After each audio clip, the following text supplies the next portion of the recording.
Hello everyone and welcome back to Shadow Man Stories. I can picture some of you already in bed, maybe some of you just getting home from work. Wherever you are, whatever time it is, I'm glad you're here. If this helps you relax or sleep, please like and subscribe. It means a lot. Now, let's get you comfortable, and I'll tell you tonight's story. My name is Dave Greystone, and I've been a park ranger in Cherokee National Forest for 22 years. In all that time, I've built bridges across every creek and gorge you can imagine. Some were simple log crossings, others required real engineering work. But the bridge at Slick Rock Crossing, I never built that one, and according to every map I have, it shouldn't exist. People think being a ranger is just about giving directions to lost hikers and putting out campfires. That's part of it, sure. But when you work the backcountry like I do, you're also a construction worker, a rescue specialist, and sometimes a detective.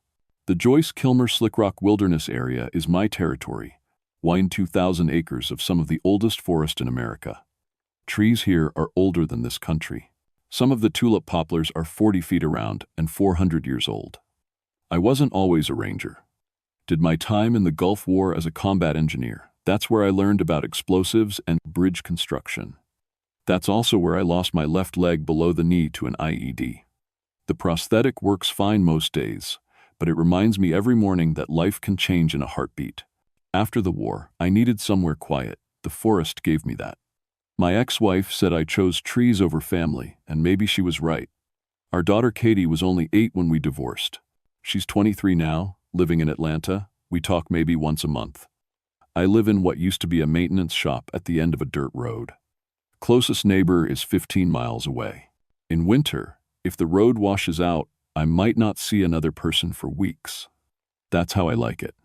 The first report came in on a Tuesday morning in October. A group of college kids had been hiking the Slick Rock Creek Trail and claimed they found a bridge that wasn't on their GPS. They said it was a fancy suspension bridge, like something you'd see in a national park, with steel cables and wooden planks. But according to my records, there's no bridge at that location. Just a creek crossing where hikers have to wade through or hop rocks. I figured maybe some local kids had built something stupid and dangerous. Happens more than you'd think. So I loaded my truck with survey equipment and headed out to take a look.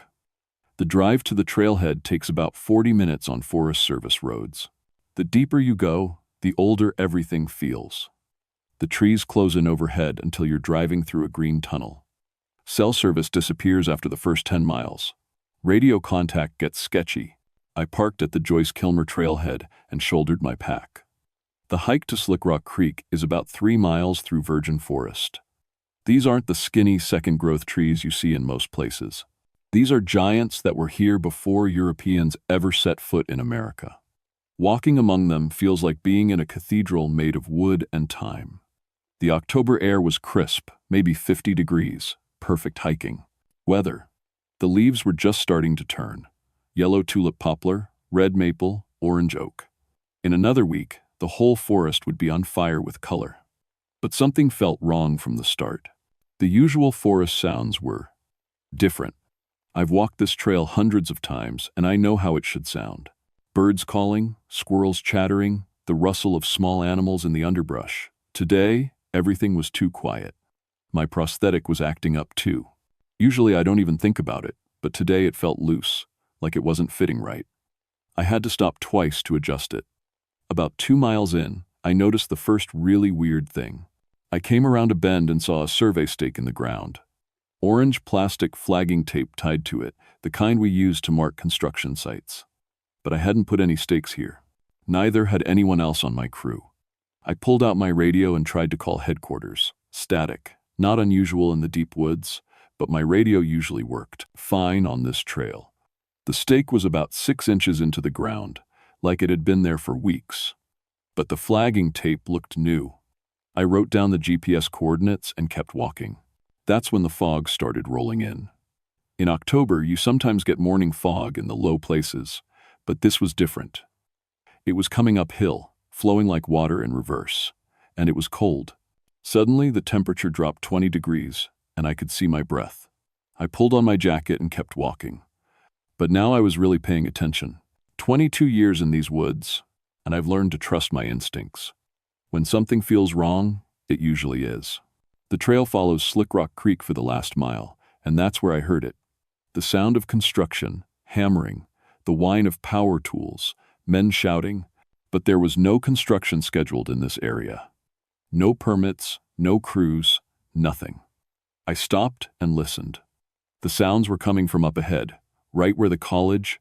Kids said they saw the bridge. But as I got closer, the sounds faded away. By the time I reached the creek crossing, everything was silent again. That's when I saw it, the bridge. I stood there staring for a full minute, trying to make sense of what I was seeing. There was definitely a bridge, a real suspension bridge spanning Slick Rock Creek, maybe 60 feet long and 8 feet wide. Steel cables, wooden planking, even handrails. It looked professional, like something the Corps of Engineers would build. But I had never seen this bridge before. And I would have remembered it. I pulled out my GPS unit and checked my location. According to the satellite, I was standing at the exact coordinates where there should be a simple creek crossing, no bridge, just rocks and water. The GPS coordinates kept changing. 1 second it showed me in Tennessee, the next second, North Carolina. Then it would flicker between both states like it couldn't make up its mind. I tried my radio again, still static. But for a few seconds, I could swear I heard voices. Not my dispatcher, different voices, speaking in what sounded like Cherokee. That was impossible. Cherokee radio frequencies had been discontinued decades ago. I walked closer to the bridge. The construction was beautiful. Whoever built it knew what they were doing. The cable anchors were set deep into massive oak trees. The wooden planks were thick and perfectly fitted. Even the bolts looked hand-forged. But something about those planks bothered me. They were made from chestnut wood. American chestnut trees died out in this area 70 years ago from blight. You can't get wood like that anymore. I stepped onto the bridge to test its stability. The moment my foot touched the wooden planking, my prosthetic leg stopped hurting. The loose feeling disappeared completely. In fact, my artificial leg felt more natural than it had in years. The bridge was solid. No swaying or creaking. I walked to the center and looked down at the creek below. The water was running backward. Uphill. That was impossible. I took out my camera and snapped a few pictures. Through the viewfinder, the bridge looked normal.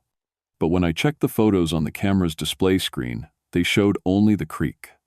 No bridge. I tried again. Same result. I could see the bridge with my eyes, feel it under my feet, but the camera wouldn't capture it. That's when I heard footsteps behind me.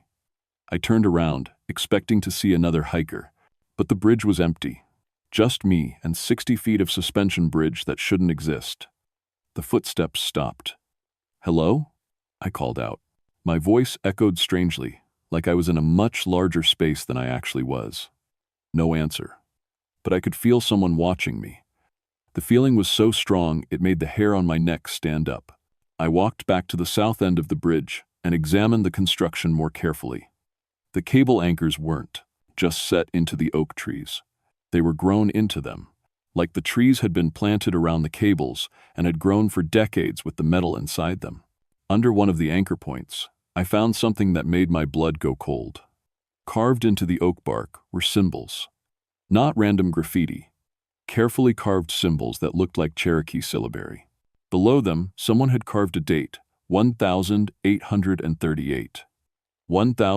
1838 was the year of the Cherokee removal. The Trail of Tears. Thousands of Cherokee had been forced from these mountains and marched to Oklahoma. Many had died along the way.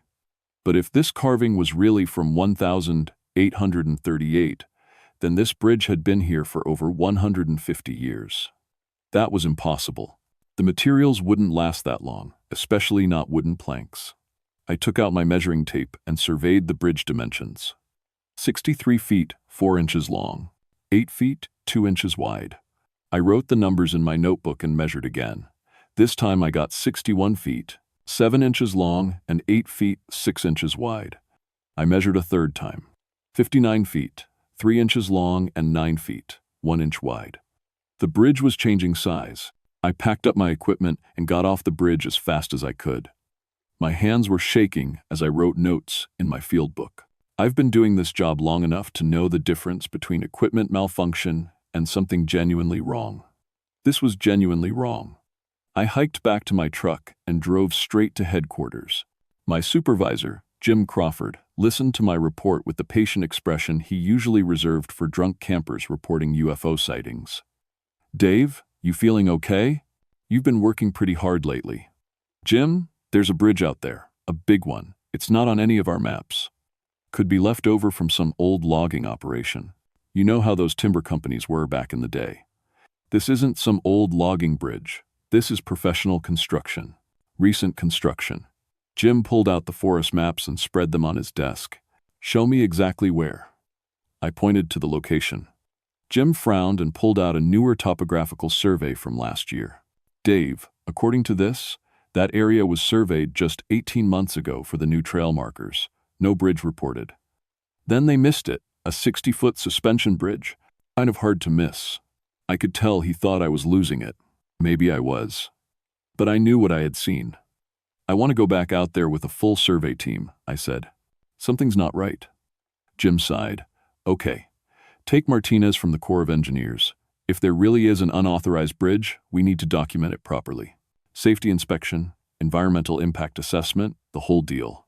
That night, I couldn't sleep. I kept thinking about those Cherokee symbols carved in the oak tree, about water flowing uphill, about my prosthetic leg feeling normal for the first time in 15 years. I called my daughter Katie. She lived in Atlanta now, worked for some tech company. "Hey, Dad. What's up? You don't usually call during the week. Just wanted to hear your voice. How's work?" "Same as always. You sound weird. Everything okay?" "Yeah, everything's fine." "Katie, do you remember your grandmother's stories about the old Cherokee legends?" Katie's grandmother on her mother's side had been part Cherokee. She used to tell stories about the spirit world and the places where the two worlds touched. Some of them. "Why? Do you remember anything about bridges or crossing between worlds?" "Dad, you're starting to worry me." "What's this about?" "Probably nothing. Just something I came across at work." "Well, I remember Grandma talking about the Nightland.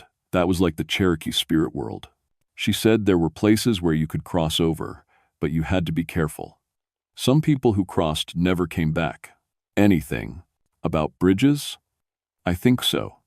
She called them bone bridges, I think. Made from the bones of warriors or something." "Dad, seriously, what's going on?" "I'm sure it's nothing, just thought you might remember." But after I hung up, I wasn't sure of anything. The next morning, I met Colonel Sarah Martinez at the trailhead. Sarah was Corps of Engineers, specialized in wilderness bridge construction. We'd worked together on several projects over the years. If anyone could explain the bridge, it was her. "So Dave, Jim tells me you found a mystery bridge, unauthorized construction?" "Something like that. You'll see." Sarah brought a full engineering survey kit, transit, electronic measuring devices, core sampling equipment. If this bridge was real, she'd document every bolt and cable. We hiked in together. Sarah was fit and kept up easily despite carrying 40 pounds of equipment. We talked about normal things, the weather, upcoming hunting season, her kids starting college. Normal conversation that made the whole situation feel less crazy. Until we got to the creek. The bridge was still there, but now it was different. "Jesus Christ," Sarah whispered. "Dave, this is incredible. This is professional-grade construction. When was this built?" "That's what I need you to tell me." Sarah set up her transit and began measuring. But like my GPS the day before, her equipment couldn't get consistent readings. "That's strange. My transit shows the bridge is 65 feet long, but my measuring tape says 58 feet. Try it again." She did. This time, both instruments showed different numbers, and different from each other. "Dave, my equipment doesn't malfunction like this. What's going on?" "I was hoping you could tell me." Sarah walked onto the bridge and immediately stopped. "The construction materials. Dave, some of this is modern steel cable. But look at these wooden planks. This is American chestnut, you. I can't get lumber like this anymore." She knelt and examined the bolts holding the planks. "These are hand-forged iron, not manufactured.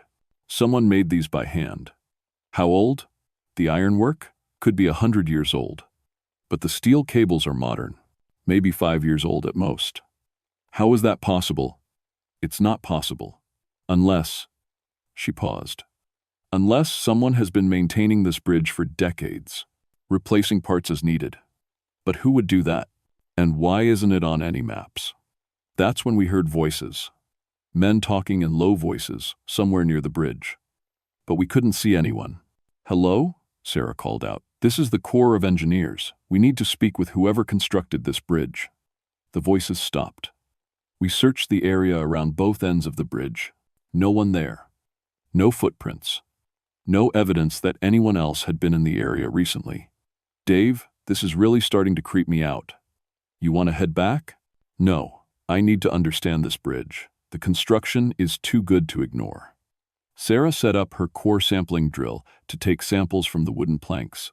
The drill was electric, powered by a small generator. She'd used it dozens of times. The drill wouldn't start. She checked the fuel, the spark plug, everything. The generator was in perfect working order. It just wouldn't start. "I just used this yesterday. It was working fine." She tried my measuring tape. It worked normally until we got close to the bridge. Then the metal tape began curling and twisting like it was being affected by a strong magnetic field. "Dave, there's some kind of electromagnetic interference here. That's why our instruments aren't working properly." "What could cause that?" "Underground mineral deposits, maybe. Or," she paused, "or electrical equipment. Big electrical equipment." We searched the area for power lines or generators. Nothing. The nearest electrical power was 30 miles away. That's when Sarah found the construction tools. They were buried in leaves near the north end of the bridge. A hand drill, chisels, a draw knife, and several other woodworking tools. All of them old, really old. "Dave, look at these tools. This is 19th century craftsmanship, maybe older." The tools were in perfect condition, despite being obviously antique. The metal had no rust. The wooden handles showed wear, but no rot or weather damage. "Someone's been maintaining these tools too," Sarah said, "just like the bridge." I picked up the hand drill. The moment I touched it, I felt something like an electric shock. Not painful, but definitely there. And for just a second, I could swear I heard voices again. Men talking in Cherokee. "Sarah, did you hear that?" "Hear what?" "The voices. Cherokee voices." Sarah looked at me with concern. "Dave, I didn't hear anything. Are you feeling okay?" I wasn't feeling okay. But I wasn't ready to admit that. We spent another hour documenting the bridge. Sarah's equipment worked normally as long as we stayed away from the bridge itself. But any instrument brought within 10 feet of the structure began malfunctioning. "I need to report this to my superiors," Sarah said as we packed up. "This bridge represents a significant safety hazard, and it's definitely unauthorized construction on federal land. What happens next?" "Investigation. Maybe bring in a full engineering team. We'll need to determine who built it and get proper permits. If they won't cooperate, we'll have to tear it down." The thought of tearing down the bridge made me surprisingly uncomfortable. Despite all the weirdness, the bridge was beautiful. It belonged here somehow.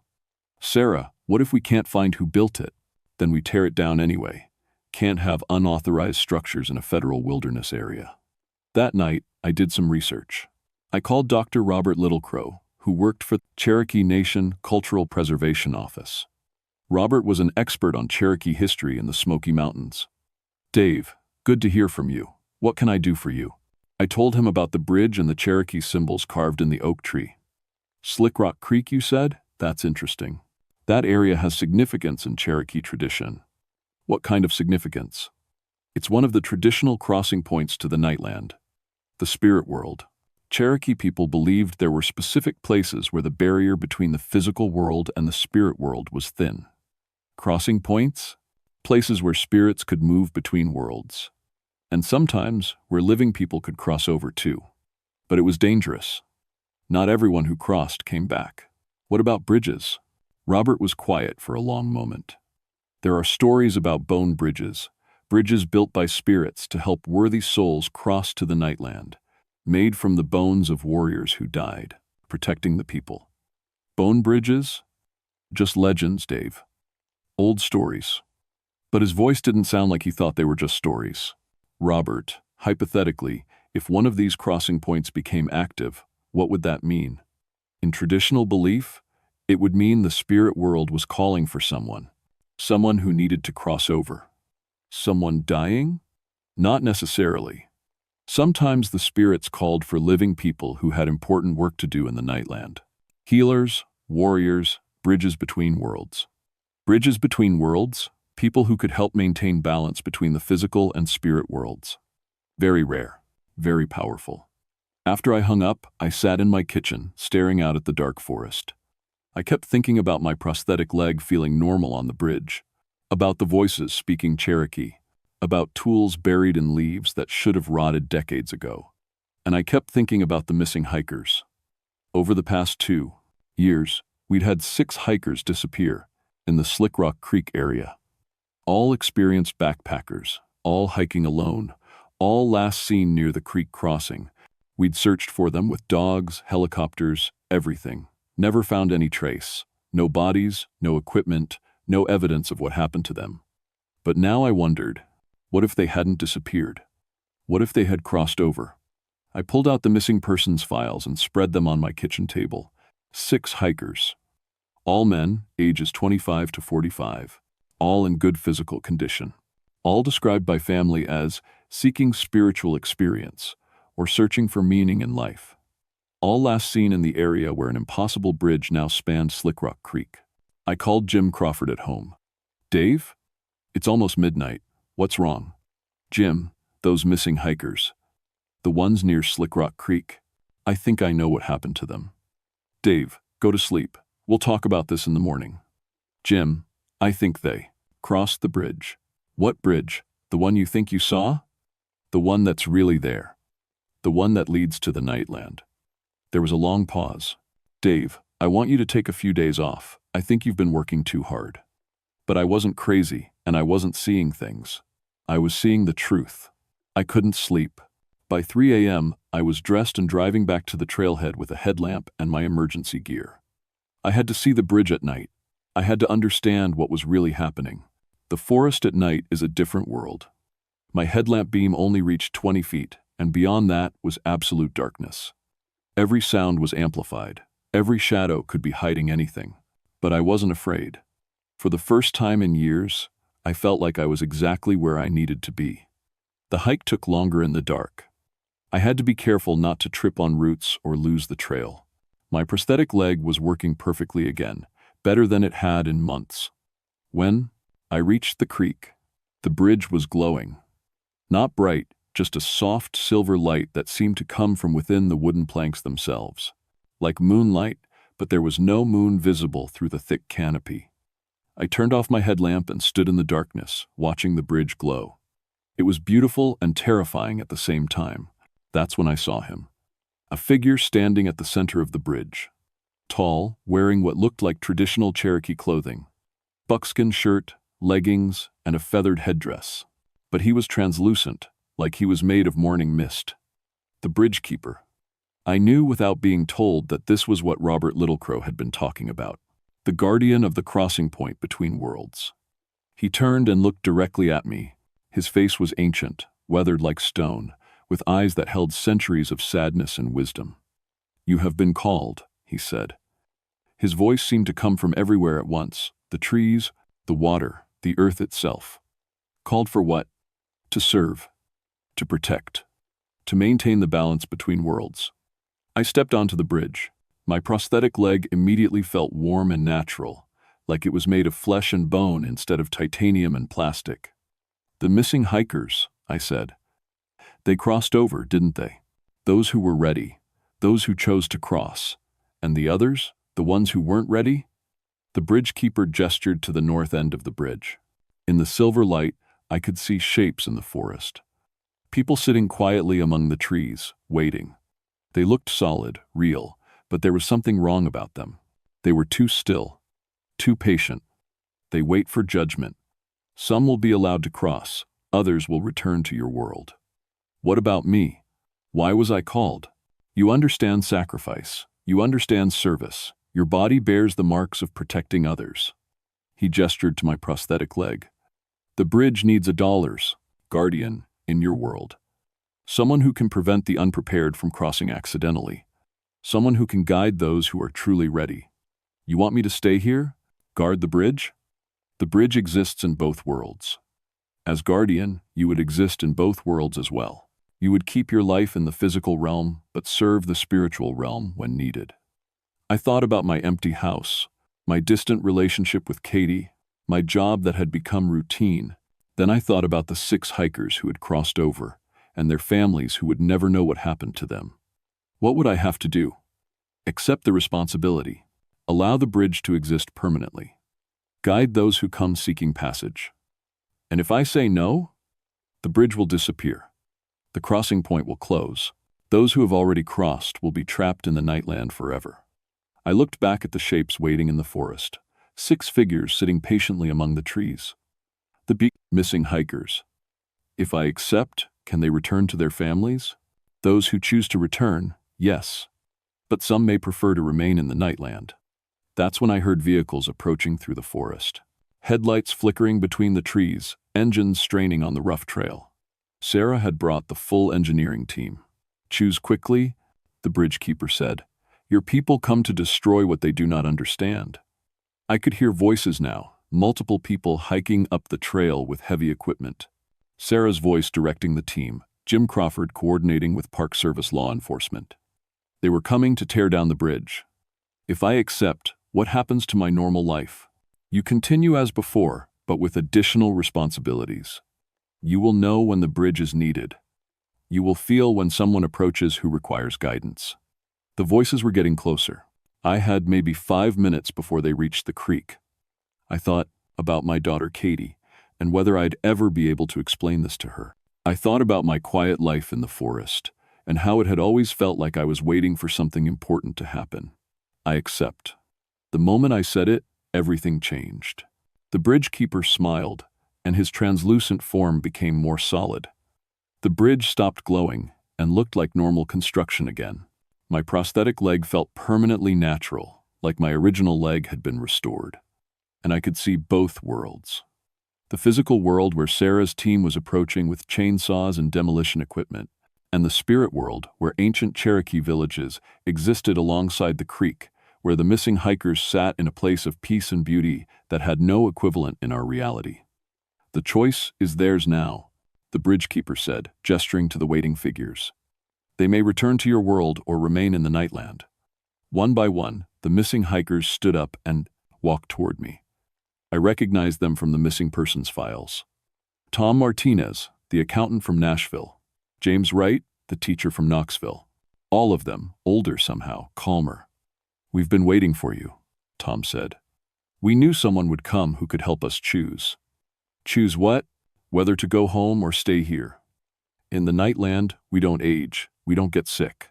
We don't worry about money or jobs or any of the things that made life difficult. But your families think you're dead. We can visit them in dreams. They'll know we're at peace. 3 of the hikers chose to return to the physical world. 3 chose to remain in the nightland. I helped the returning hikers cross back over the bridge just as Sarah's team reached the creek. Dave, Sarah shouted, get away from that bridge. We're going to have to bring it down. But when she looked at the creek, she stopped. The bridge was gone. Where? Where did it go? I was standing in the middle of Slick Rock Creek on the rocks, like I had waded across. The 3 returning hikers were with me, wet and confused but alive. Sarah, we've got bigger problems. I found the missing hikers. The reunion with the families was emotional and complicated. The 3 who returned couldn't fully explain where they'd been or why they'd disappeared. They just said they'd gotten lost and found shelter in caves. It wasn't the complete truth, but it was a truth their families could accept. I never mentioned the bridge to the investigation team. As far as they knew, I'd found the hikers in a remote cave system and helped them find their way out. But I knew the bridge was still there. I could feel it, like a warm presence in the back of my mind. And I knew that someday, someone else would need to cross between worlds, and I would be there to help them make the choice. That was 3 months ago. Life has mostly returned to normal, at least on the surface. I still live in my converted maintenance shop. I still patrol the same trails and build the same creek crossings. But everything is different now. I can feel when someone approaches the bridge site with a genuine need to cross over, It's like a warm pulse in my chest, growing stronger as they get closer. Most people just hike past the creek crossing and never see anything unusual, but for those who truly need it, the bridge appears. Last month, an elderly Cherokee woman named Emma Waterbird came hiking up the trail. She was 93 years old and had been battling cancer for 2 years. She felt the bridge calling to her in dreams. I met her at the creek crossing, and we talked for an hour about her choice. In the end, she decided to cross over to the Nightland to join her ancestors. Her family understood. They said she'd been preparing for the journey for months. 2 weeks ago, a young soldier came to the bridge. He'd lost his entire unit in Afghanistan and couldn't live with the bridge in. Survivor's guilt. The bridge keeper appeared to both of us and explained that the soldier's work in this world wasn't finished. He had children to raise and other soldiers to help heal. The soldier chose to return to his life, but with a new sense of purpose. The bridge doesn't appear for everyone who's suffering, only for those who truly stand at a crossroads between life and death, or between their current life and a completely different existence. My job is to help them understand the choice and make it freely. Katie came to visit last month. I told her about my new responsibilities, or at least as much as she could understand and accept. She surprised me. "Dad, you seem different, happier, more peaceful." I found my purpose. Does it have to do with Grandma's old stories? About the bridges between worlds? Something like that. She didn't ask for details, and I didn't volunteer them. Some truths are too big to share with people who aren't ready. But I did say something that made me think. "Dad, I'm glad you found what you were looking for. You've seemed lost since you came back from the war." Maybe she was right. Maybe I'd been lost for 15 years, and it took an impossible bridge and a choice between worlds to help me find my way. The official records show that I found the 3 missing hikers in a remote cave system. The other 3 hikers remain officially missing, though I've arranged for their families to receive dreams, letting them know their loved ones are at peace. Colonel Martinez submitted her report, stating that no unauthorized bridge was found at the Slick Rock Creek crossing. The electromagnetic interference was attributed to underground mineral deposits. Dr. Little Crow and I have become friends. We meet once a month to discuss Cherokee traditions and the responsibility of maintaining balance between worlds. He's never directly acknowledged the bridge, but he always asks if I'm maintaining proper respect for the crossing point. I've started learning Cherokee language and traditions. If I'm going to serve as guardian of a Cherokee spiritual site, I should understand the culture I'm protecting. My prosthetic leg continues to work perfectly. Some mornings I forget I ever lost my original leg.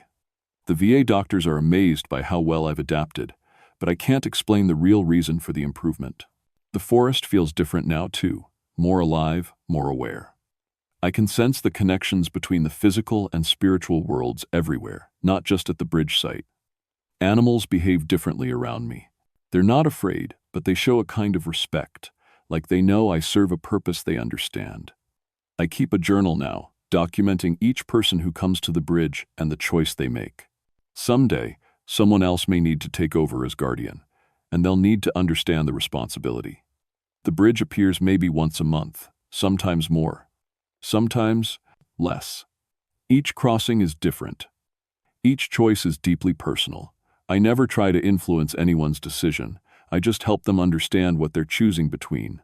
Last week, I got a letter from Tom Martinez, one of the hikers who chose to return. He's started a nonprofit organization helping other people who've had near-death experiences. He says he feels called to help people understand that there are more worlds than the one we can see. I think about the bridge keeper often. He appears whenever someone is making the crossing, but we rarely speak. His job is to judge worthiness. Mine is to help people understand their options. We work together but serve different functions. The hardest part of this job is the loneliness.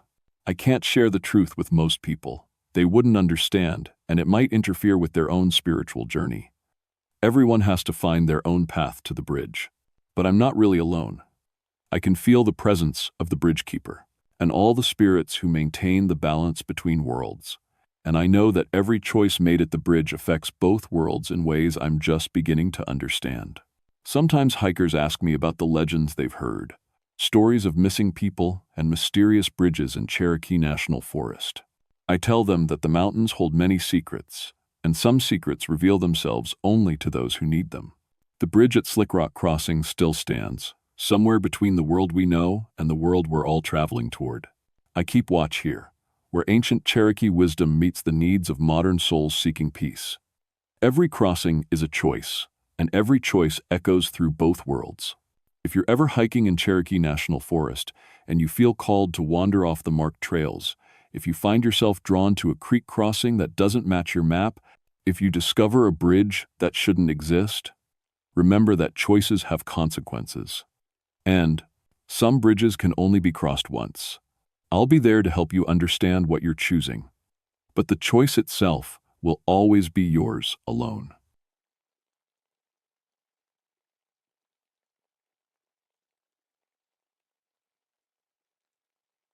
My name is Bill Ravenscraft, and I've been a ranger in Daniel Boone National Forest for 15 years. I've pulled bodies out of every cave, from Natural Bridge to Cumberland Gap, broken legs, heart attacks, kids who wandered too far from their parents. But what we found in Blood Creek Hollow, that wasn't just another accident. It was October 1973, and the leaves were perfect that year. Orange and red covered the mountains like fire. I was stationed at the Red River Gorge, living in an old fire tower I'd fixed up myself. Third-generation Kentucky mountain man. Just like my daddy and his daddy before him. The mountains were in my blood. The call came in on a Tuesday morning. 3 college kids from UK. Geology students doing some kind of research project. They'd been camping at Natural Bridge for 4 days. Should have checked in Monday. When they didn't show up for their Tuesday classes, their professor called it in. Probably just lost track of time, Detective Morrison told me over the radio. You know how these college kids are. But I didn't think so. I'd met these kids when they got their permits. Sarah Chen, Mike Rodriguez, and Tommy Whitfield. Smart kids, careful. They had good gear and knew what they were doing. Sarah had climbed in Colorado. Mike grew up camping with his dad. Tommy was local. His family had been in these mountains almost as long as mine. I loaded up my truck with the usual gear. Rope, medical kit, emergency radio, headlamps. Threw in my 357 for good measure. You never knew what you might run into in the woods. Bears mostly, but sometimes worse. Sometimes people who didn't want to be found. The drive to their campsite took me down old logging roads that hadn't seen traffic in years. The deeper I went into Blood Creek Hollow, the quieter it got. No birds singing. No squirrels chattering in the trees. Even the bugs seemed to have gone somewhere else. That should have been my first warning. Their camp was maybe 200 yards from the Natural Bridge Trail. Close enough to hear other hikers during the day, far enough for privacy. I found their tents first, 2 blue ones and a yellow one, all still set up neat and proper. But something was wrong with the scene.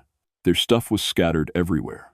Not like animals had gotten into it, more like they'd left in a hurry. Sleeping bags pulled halfway out of tents.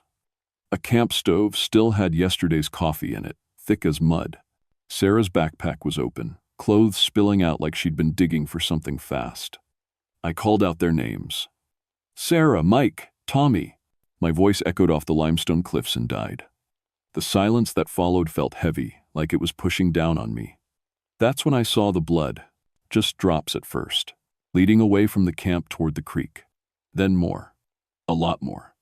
The trail led to the base of a cliff where a narrow crack in the rock opened up into darkness. A cave entrance I'd never seen before, even though I'd been hiking these trails for 20 years. Something about that cave made my skin crawl. The air coming out of it smelled wrong, not just musty like most caves, but sweet and rotten. Like meat left too long in the sun, I radioed Morrison. Found their camp, signs of trouble, requesting backup and a search team. How much trouble are we talking about, Bill? I looked at the blood trail disappearing into that crack in the rock. The kind that makes good kids vanish in the middle of the night. Morrison showed up 2 hours later with a full search team. 4 state troopers, 2 EMTs, and a German shepherd named Rex, who specialized in finding people. Rex was a good dog. I'd worked with him before. But when we brought him to the cave entrance, he whined and backed away. Wouldn't get within 10 feet of that crack in the rock. Never seen him do that, said his handler, a young trooper named Davis. Rex has tracked people through mine shafts and storm, Drains. He ain't afraid of dark spaces. We set up a command post at the Natural Bridge parking area and started working the scene properly. Morrison took photos while I mapped out the blood trail. The EMTs examined the camp for any clues about what might have happened. Could be a bear, suggested one of the troopers. Blood, scattered gear, people running scared. But I'd seen bear attacks. This wasn't that. Bears don't take camping gear. They don't arrange abandoned clothes in neat little piles. And they sure don't leave footprints like the ones I was seeing in the soft dirt near the cave. Morrison, come look at this. He knelt down beside me at the cave entrance. The footprints were clear in the mud, 3 sets of sneakers heading into the cave. But mixed in with them were other prints. Bare feet, long and narrow. Too long to be human, with what looked like claw marks at the tips. What do you think made those? Morrison asked. I didn't answer. I was thinking about stories my grandfather used to tell. Old mountain stories about people who went hungry too long during hard times. People who developed a taste for meat that wasn't supposed to be eaten. But those were just stories. Weren't they? We waited for proper cave rescue equipment before going in. Protocol. But while we waited, more strange things started happening. The temperature around the cave dropped 10 degrees, even though it was a warm October day.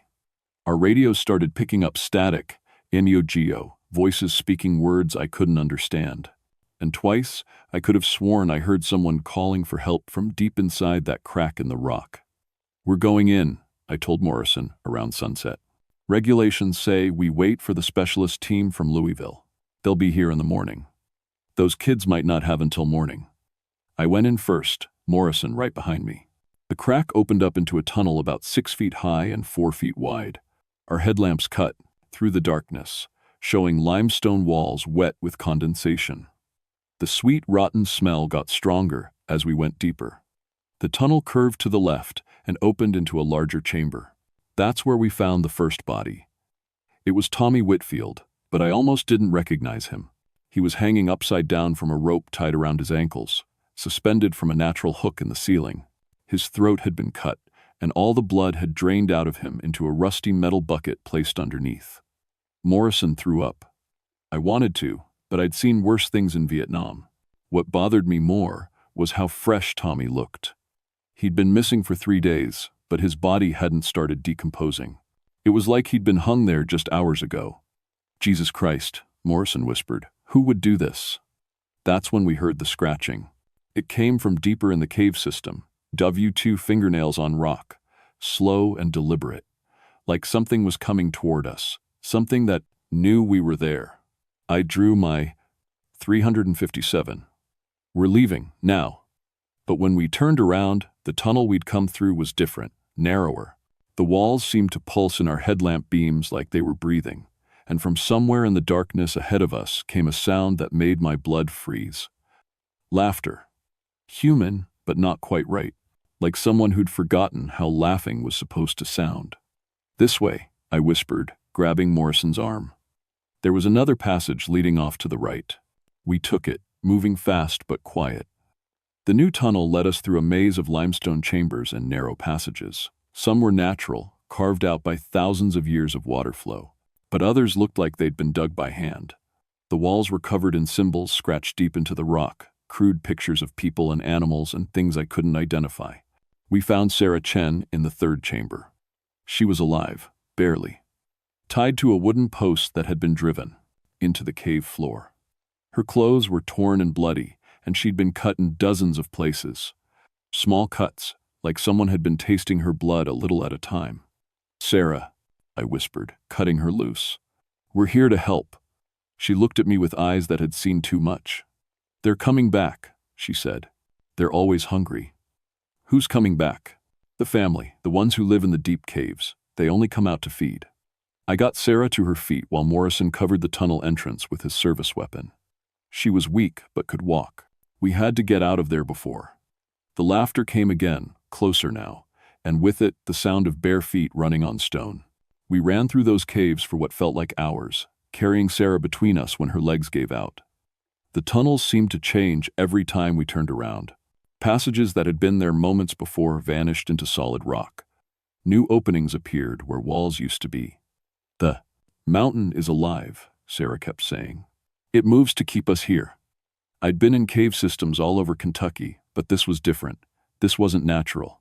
The limestone walls were warm to the touch, and I could swear I felt them shifting when I wasn't looking directly at them. We finally found a chamber with multiple exits and decided to rest. Morrison set up a defensive position while I checked Sarah's wounds. She'd lost a lot of blood, but the cuts were shallow. Whoever had done this to her wanted her alive. "Tell me what happened," I said, giving her water from my canteen. The first night was normal. We set up camp, cooked dinner, planned our cave survey for the next day. Tommy had been here before as a kid. Said there were caves his grandfather showed him that weren't on any maps. She drank some water and continued. "We heard something moving around our camp after midnight. At first we thought it was a bear or maybe another camper. But when we looked out of our tents, we saw them." "Who?" "People. But wrong somehow. Too thin, like they hadn't eaten in months. And their teeth." She touched her neck where thin scab lines showed. They had pointed teeth, filed down sharp. Morrison was listening from his position by the tunnel entrance. "How many?" "6 or 7. They moved so quietly. Before we could even scream, they were in our tents. They grabbed Tommy first, dragged him toward the cave. Mike tried to fight them, but they were strong. Stronger than people should be." "What happened to Mike?" Sarah's eyes filled with tears. "They made us watch. They hung him from a tree and cut him open while he was still alive. They filled their water bottles with his blood and passed them around like they were sharing wine." That's when I heard the scratching again, coming from multiple tunnels this time. "They're here," Sarah whispered. Morrison raised his gun toward the largest tunnel opening. "How many rounds you got, Bill?" I checked my 357. 6, plus a box of shells in my pack. "I've got a full magazine, 18 rounds. Think that'll be enough?" Before I could answer, they came out of the darkness. I'd been expecting people. Crazy hillbilly cannibals like something out of a horror movie. But what crawled into our chamber wasn't quite human anymore. They moved on all fours, their arms and legs too long for their bodies. Their skin was pale gray, stretched tight over bones that showed through like coat hangers. And their faces still looked human, but wrong. Eyes too large and completely black. Mouths full of teeth that had been filed to points. And when they smiled at us, and they did smile, I could see dried blood caked between their teeth. The biggest one stood up on its hind legs and spoke. "You found our larder," it said in a voice like grinding stone. "We don't like it when outsiders disturb our food." Morrison opened fire. His first shot took the Perpositus, the speaker in the chest, spinning it around. Black blood sprayed the cave wall. But it didn't go down. It laughed and kept coming. The others scattered, moving faster than anything human should be able to move. They crawled up the walls and across the ceiling like giant spiders. Morrison kept firing, but they were too quick. His bullets sparked off limestone, where they'd been a split second before. I grabbed Sarah and pulled her toward the smallest tunnel opening. "This way!" We crawled through on our hands and knees while Morrison provided cover. Behind us, I heard him scream. When I looked back, 3 of those things were on top of him, their pointed teeth tearing at his throat. The tunnel led to another chamber, this one filled with bones. Human bones, piled in neat stacks along the walls. Some were old and yellow, but others still had meat on them, fresh meat. "How long have they been down here?" I asked Sarah. "Generations. They told me their family came here during the Civil War. Deserters who got lost in the caves and had to eat their dead to survive. But eating human flesh changed them, made them hungry for it, always hungry." In the center of the bone chamber, I found what was left of Mike Rodriguez. They'd butchered him like a deer, hanging the pieces from hooks driven into the ceiling. His head sat on a stone altar, eyes staring at nothing. That's when I saw the symbols carved into the altar. The same ones I'd seen on the tunnel walls, but older. Much older. These weren't made by Civil War deserters. These went back centuries. "Sarah, look at this." She crawled over to where I was kneeling by the altar.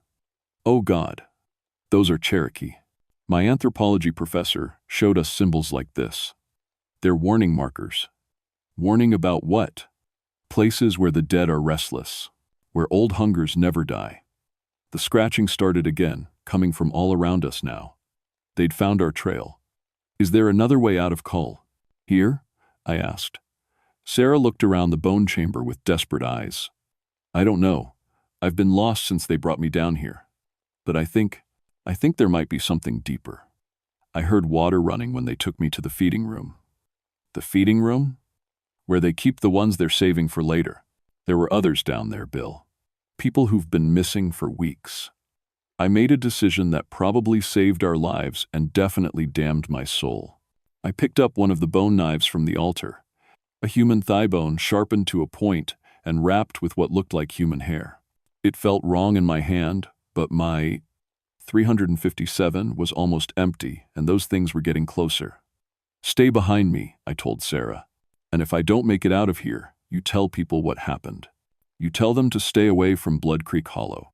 The tunnel beyond the bone chamber led deeper into the mountain than I'd ever been before. The air got warmer as ever so. We descended, and the smell of death got stronger. But mixed in with it now was something else. Smoke from wood fires and the sound of running water. We came out into a vast underground cavern lit by torches made from human bones wrapped in strips of cloth soaked in what I hoped wasn't what I thought it was. The ceiling disappeared into darkness above us, and across the cavern floor I could see crude shelters built from stacked stones and animal hides. This wasn't just a cave. This was a village.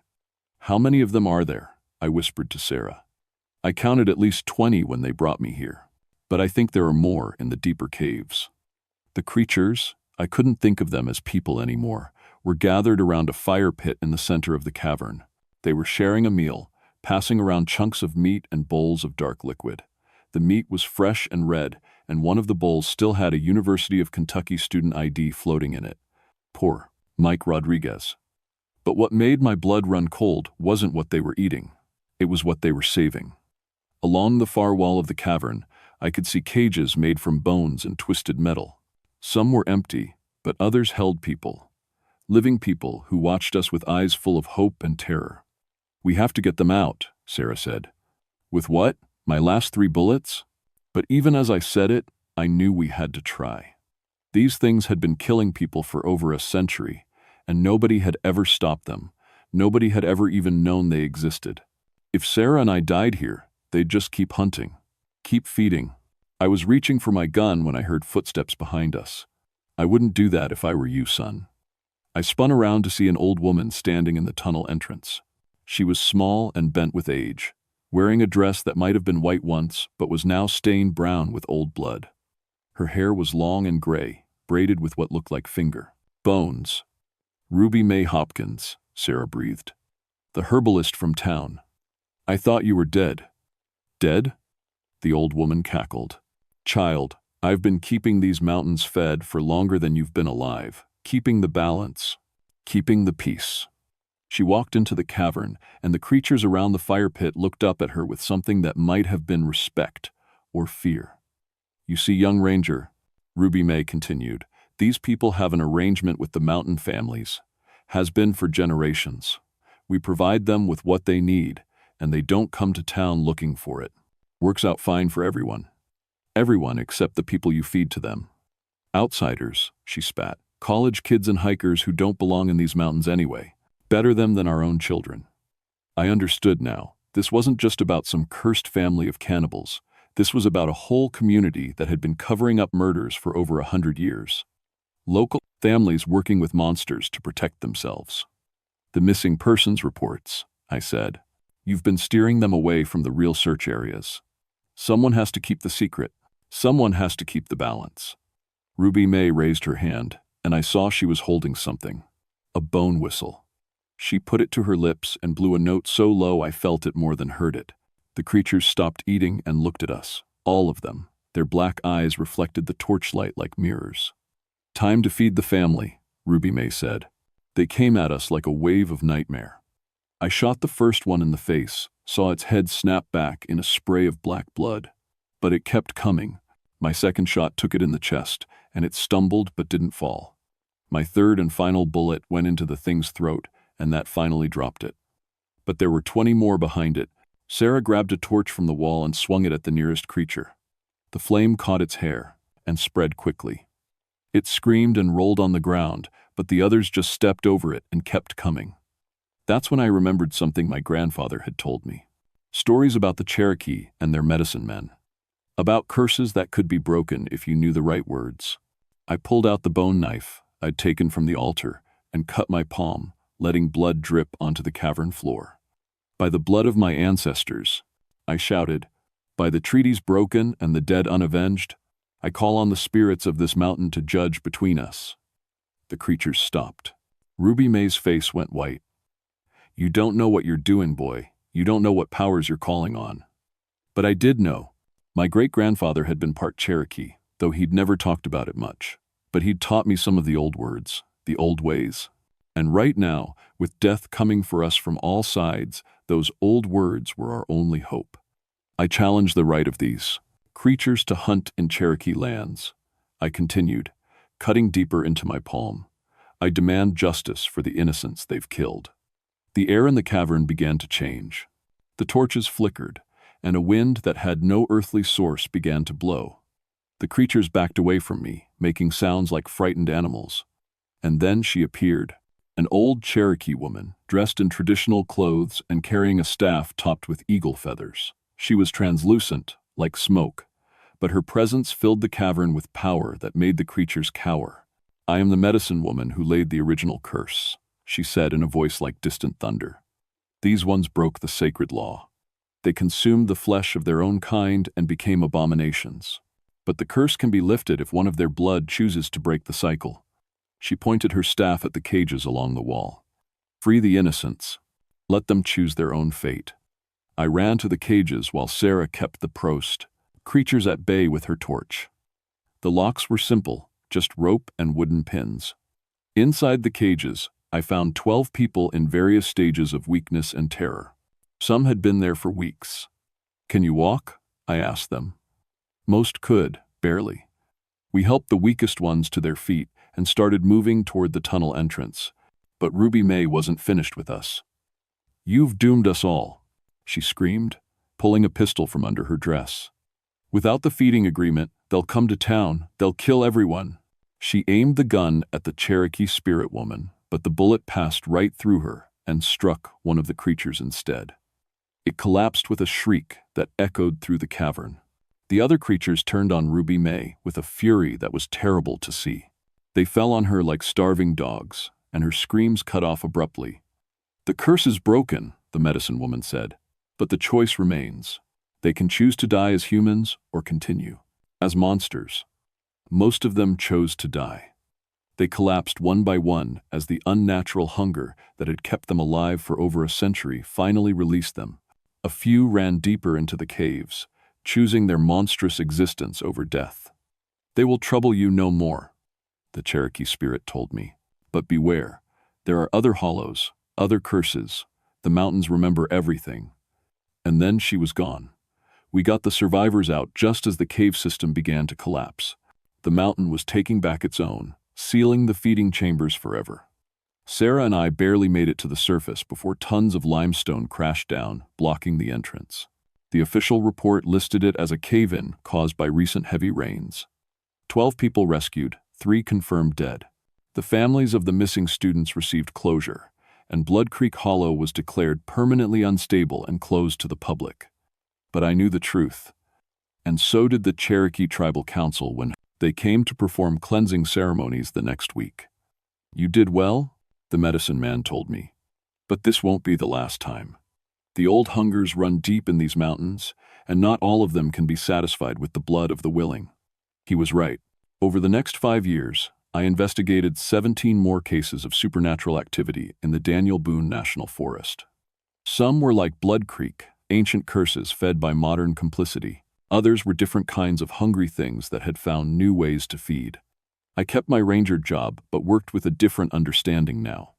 I wasn't just protecting hikers from bears and broken trails. I was standing guard against things that had been hunting in these mountains since before the Cherokee, things that would continue hunting long after I was gone. Sarah recovered from her physical wounds, but the mental ones took longer to heal. She changed her major to folklore studies and now works with tribal councils across Appalachia. documenting supernatural threats and teaching people how to recognize them. We never found Mike Rodriguez's body. What was left of him went down with the caves. I still live in the fire tower overlooking Red River Gorge. On clear nights, I can see Blood Creek Hollow in the distance. The government put up warning signs and a chain-link fence, but those won't keep out the truly determined. Sometimes hikers still go missing in the deep woods. Sometimes we find them, and sometimes we don't. But now I know to look for the signs, the unnatural silence, the wrong smells. The feeling that something old and hungry is watching from the shadows. The mountains remember everything. Every treaty broken, every grave disturbed, every wrong that goes unpunished. We stopped the hungry ones in Blood Creek, but there are other hollows, other curses. Some were meant to protect, others to punish.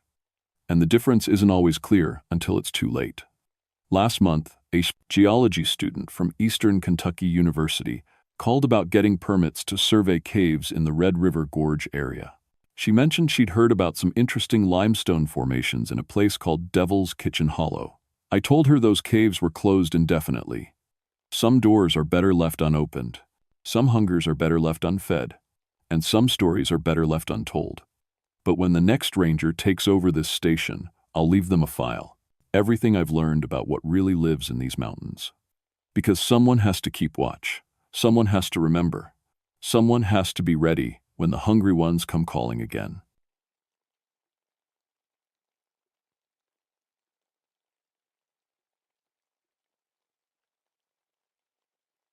My name is Michael Ashburner, and I've been fighting fires for 34 years.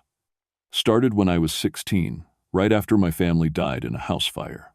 Mom, Dad, little sister Emma, all gone in one night while I was staying at a friend's place.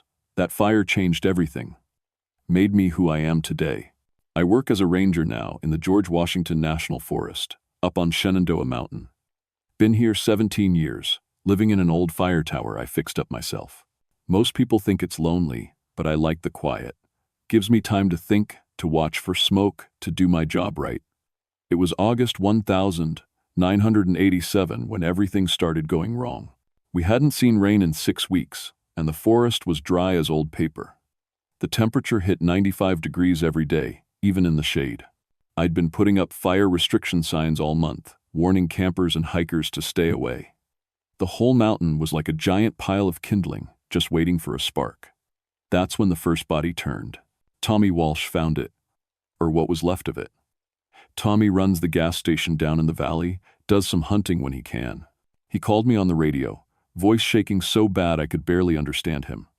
"Mike, you need to get down here to Willow Creek. Jesus, I don't know what this is." I grabbed my gear and drove down the mountain road. The air was thick and still, not even a breeze to move the leaves.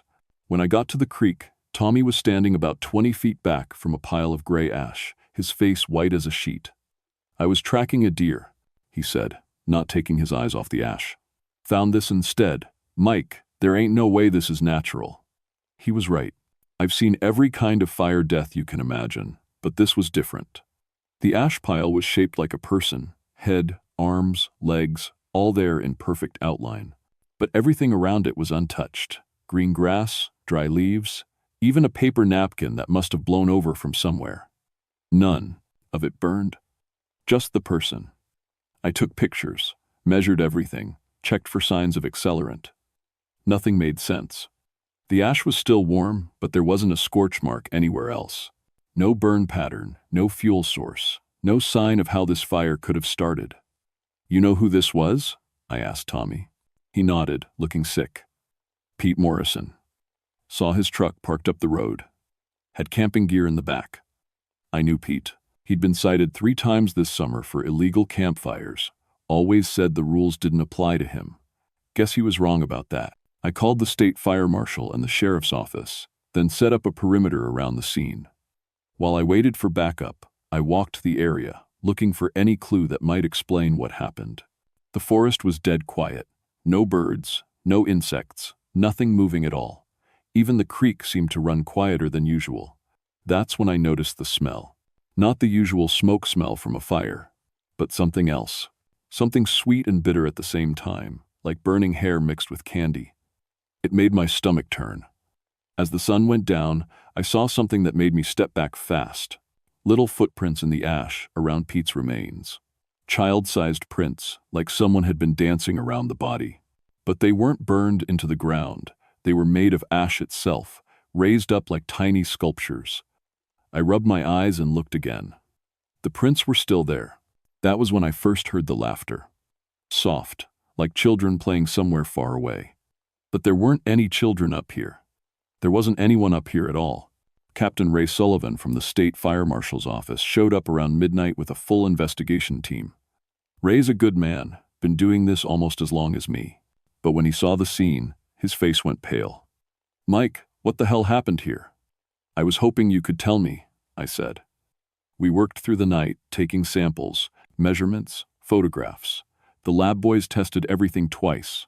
No accelerants, no electrical source, no natural gas. The victim's clothes and personal items were completely gone, but his wallet was sitting 3 feet away, untouched. Even the cash inside wasn't singed. "Temperature readings are all wrong," said Dr. Chen, the forensic specialist. "This fire burned at over 3,000 degrees. That's hotter than a crematorium." "But how?" Ray asked. "Where did that kind of heat come from?" Nobody had an answer. As dawn broke over the mountain, I noticed something else strange. All the morning birds were quiet.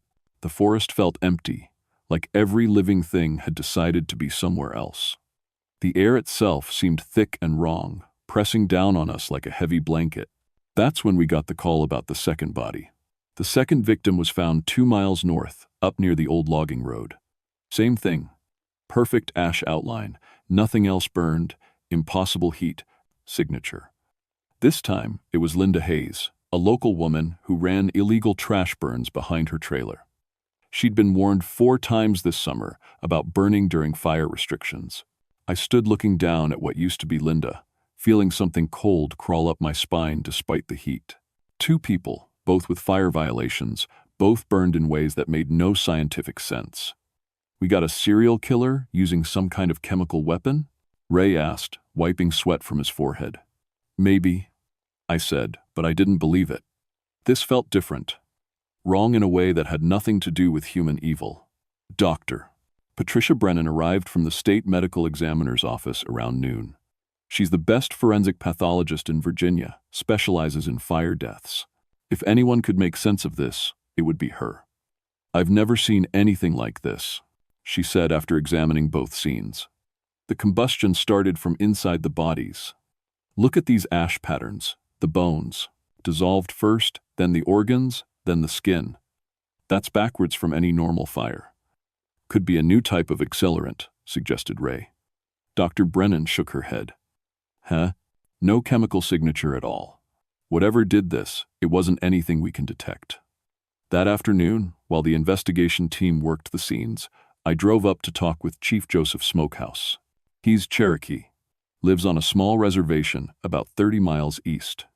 His people have stories about this mountain going back hundreds of years, and I figured he might know something we didn't. I found him sitting on his porch, working on a piece of wood with a sharp knife. He looked up as I pulled into his driveway, and I could see in his eyes that he already knew why I was there. "Fire spirits are angry," he said before I could even get out of my truck. "Been feeling it for weeks now. Mountain's sick with it." "Fire spirits?" I sat down on his porch steps. "Chief, I need some straight answers. 2 people are dead, burned in ways that don't make sense." He set down his knife and looked at me with those dark, serious eyes. "My grandfather told me stories about this mountain. Long time ago, children died in a fire here. Bad fire caused by men who didn't respect the flames. Their spirits still walk these hills, looking for justice." "What kind of justice?" "Fire spirits don't like people who are careless with flame. They remember what happened to them, and they don't forgive." He picked up his knife again. "You ever hear of the CCC camp that burned in the 1950 seconds? I had heard something about it, but not many details. 20-some people died, right? 23 children," Chief Smokehouse said. "Died because their supervisor was too lazy to follow safety rules. Set illegal fires to keep warm, didn't maintain the buildings right. When the fire came, those kids had no way out." A chill ran down my back despite the heat. "And you think their spirits are—" "What?" Killing people? I think they're protecting the mountain the only way they know how. He stood up slowly. Mike, you need to be careful. You work with fire every day. You understand its power. But these spirits, they judge people by their respect for flame. They see someone being careless, someone who might cause another tragedy. He shrugged. They stopped them. I drove back toward the mountain as the sun was setting, my mind spinning with what Chief Smokehouse had told me. Spirits of dead children, seeking vengeance for careless fire use. It sounded crazy, but it fit the pattern. Both victims had been repeatedly cited for fire violations. The radio crackled to life as I reached the first crime scene. Mike, we got a problem. Ray's voice came through, tight with stress. Come to the Morrison site, fast.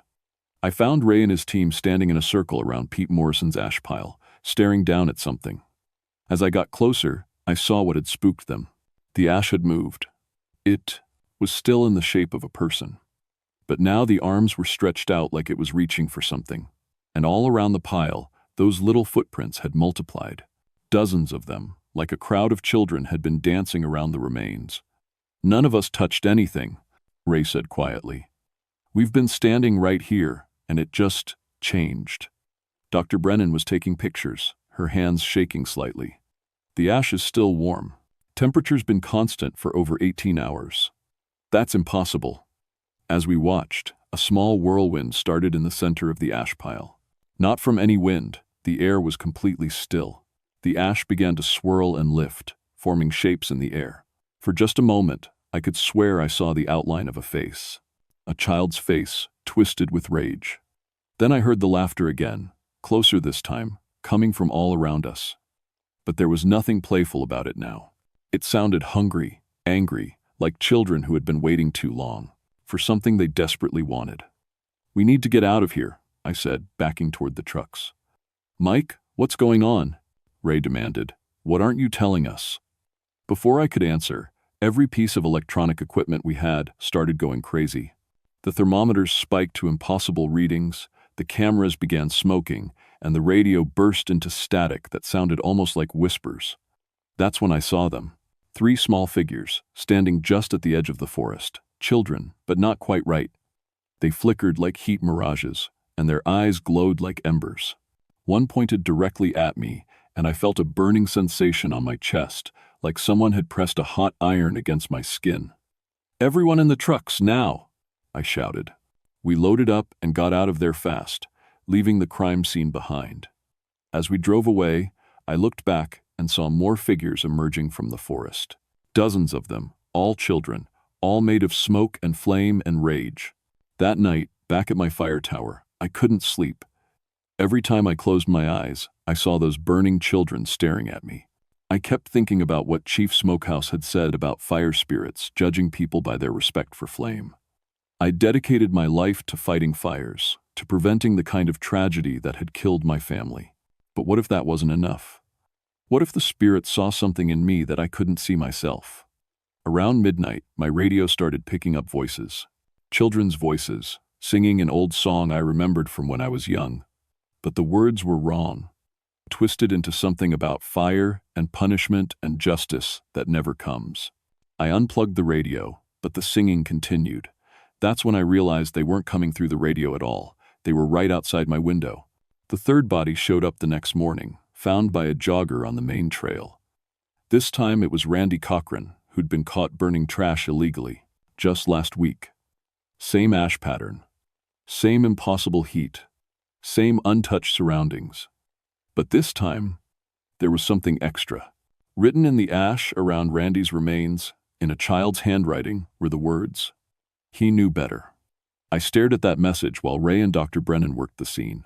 The letters were perfect, like someone had used a stick to write in sand. But ash doesn't work that way. It should have scattered in the wind, collapsed under its own weight. Instead, it held its shape like concrete. Mike, Dr. Brennan called me over to where she was kneeling. Look at this. She was examining something small and white in the ash pile. As I got closer, I realized it was a tooth. A child's tooth, still perfect and clean. That's not from the victim, she said quietly. Randy Cochran was 43 years old. This is from a kid, maybe 8 or 9. My blood went cold. I thought about what Chief Smokehouse had told me, about 23 children who died in a fire 50 years ago. Were we finding pieces of them in these ash piles? There's more, Dr. Brennan continued, pointing to other small objects scattered through the ash. Button from an old-style shirt, piece of a leather shoe, some kind of metal buckle, all from the 1,950 seconds, near as I can tell. That afternoon, I drove down to the county library and started digging through old newspaper files. It took me 3 hours to find the story about the CCC campfire, buried in the back pages of the local paper from October 1954. Tragedy strikes local camp, 23 dead in fire. The article was short, clinical. A fire had swept through a civilian Conservation Corps camp during an early cold snap. The supervisor, Harold Brennan, said it was a tragic accident caused by unseasonably cold weather and an old heating system. 23 young men, ages 16 to 19, had died in their sleep from smoke inhalation. But there was something else, a follow-up story from a week later that made my hands shake as I read it. Campfire survivor claims negligence. A young woman named Rebecca Turner, who worked as a cook at the camp, claimed the fire was preventable. She said Supervisor Brennan had been setting illegal warming fires around the camp because he was too cheap to fix the proper heating system. The buildings were old and poorly maintained, with blocked fire exits and broken smoke alarms. When she tried to report the violations, Brennan threatened to have her fired. The story ended abruptly, with a note that Miss Turner had left the area and could not be reached for further comment. I copied everything and drove back up the mountain as the sun was setting. The forest felt different now, charged with an energy that made the hair on my arms stand up. Even the air seemed to shimmer with heat, despite the approaching night. At my tower, I found Ray waiting for me, looking worried. "We got problems, Mike, big ones." He held up a list. I checked the Dawn fire violation records like you asked. In the past 2 months, we've cited 47 people for illegal fires or safety violations. 3 are dead. That leaves 44 potential targets. Targets? Come on, Mike. You see the pattern same as me. Something's hunting people who break fire safety rules. Question is, what do we do about it? Before I could answer, my radio crackled to life. It was Tommy Walsh, the guy who'd found the first body. "Mike, you need to get down to the campground fast. We got a situation." The Paradise Valley campground was about 5 miles down the mountain, officially closed due to fire restrictions. But when Ray and I got there, we found 6 teenagers who'd snuck in anyway.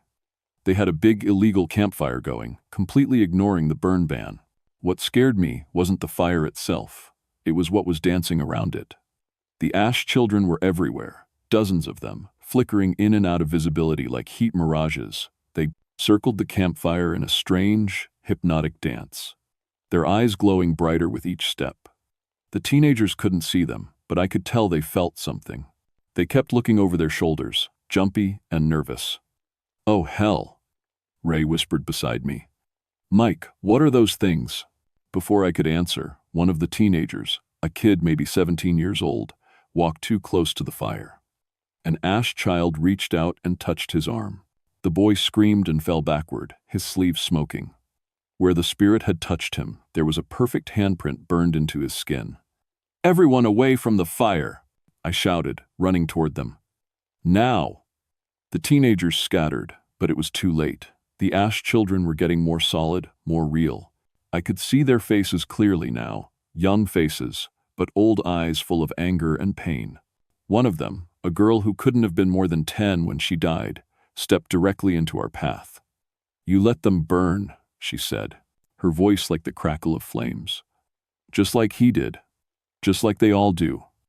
"I'm trying to stop them," I said, surprised that I could actually talk to her. "That's my job." "Your job?" The girl laughed, and the sound made my skin crawl. "Where were you when we burned? Where were you when Harold Brennan let us die?" Around us, the other ash children were closing in. The teenagers had run to their cars, but their engines wouldn't start. The spirits weren't done with them yet. "That was 50 years ago," Ray said, his voice shaking. "Those kids weren't even born then." "Fire doesn't forget," another spirit spoke up, this one a boy with half his face burned away. "Fire remembers every careless hand, every ignored rule, every preventable death. The girl pointed at the smoldering campfire. They came here knowing the danger. Posted signs everywhere, warnings on the radio. But they came anyway, because they thought the rules didn't apply to them. So you're going to kill them? We're going to teach them, the boy said. The same lesson we learned.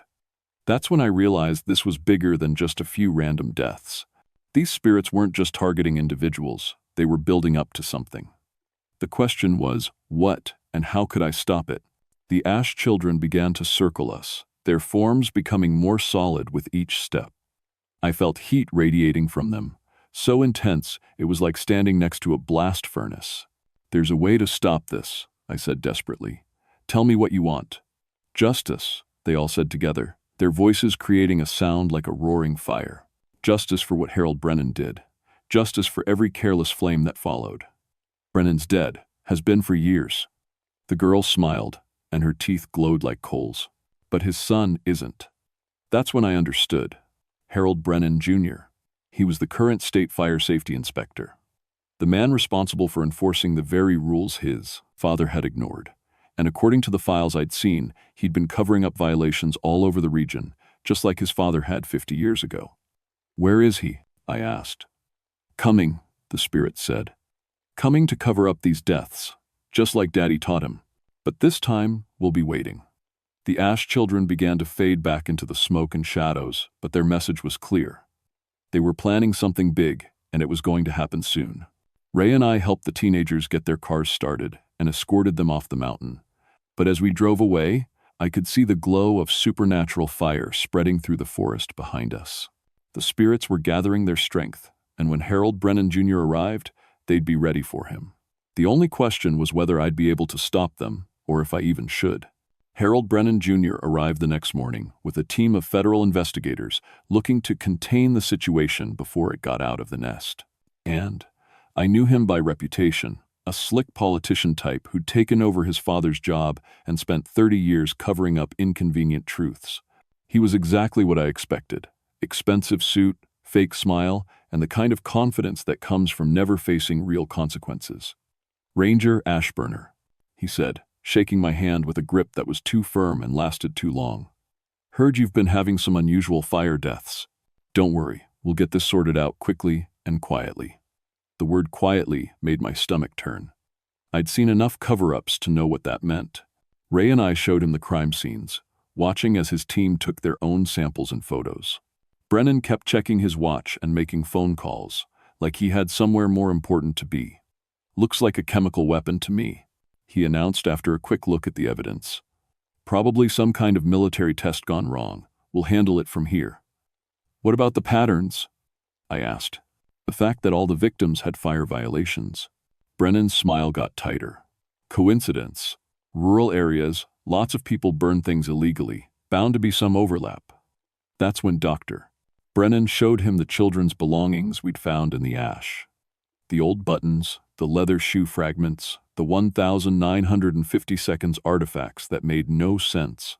For just a second, Harold Brennan Jr.'s mask slipped.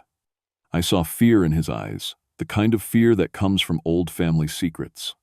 Probably contamination from old dump sites, he said quickly. Mountains are full of that kind of debris. But I could tell he knew better. This was about his father, about the campfire in 1954, about 23 young people who died because Harold Brennan Sr. was too lazy and cheap to follow safety rules. That night, I was working late in my tower when I heard vehicles coming up the mountain road. Through my binoculars, I could see Harold Brennan Jr. and two other men in dark suits. They were heading to the crime scenes. They were going to the old CCC campsite. I grabbed my gear and followed them on foot, staying in the shadows. The old camp was about 2 miles north of my tower, in a valley that most people avoided. The buildings had been torn down decades ago, but you could still see the foundation stones if you knew where to look. Brennan and his men had brought shovels and some kind of chemical equipment. As I watched from the tree line, they started digging in what looked like a random spot, but I realized it wasn't random at all. They were digging where the old dormitory had been, where the 23 young men had died. This should have been cleaned up years ago, one of the federal agents said. My father thought it was better to let sleeping dogs lie, Brennan replied. Turns out he was wrong. They pulled something out of the ground, a metal box, old and corroded. When Brennan opened it, I saw papers inside, documents, probably from the Backett.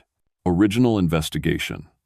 These get destroyed tonight, Brennan said, along with anything else that might connect the current deaths to what happened here. That's when the Ash children appeared. They came out of the forest like smoke given form, dozens of them surrounding the three men. The temperature dropped 20 degrees in seconds, and the air filled with the sound of children singing an old lullaby. The federal agents pulled their guns, but what do you shoot at smoke and memory? Harold Brennan, the little girl I'd spoken to before, stepped into the circle of light from their flashlights. Son of Harold Brennan, you carry his name, his job, his guilt. Brennan dropped the metal box, papers scattering in the wind. This isn't real. Stress hallucinations, chemical exposure, something. We are very real, the burned boy said, moving closer. As real as the fire that killed us. As real as your father's lies. The spirits began to circle the three men, their forms becoming more solid with each step. I could feel the heat from where I was hidden, 50 yards away.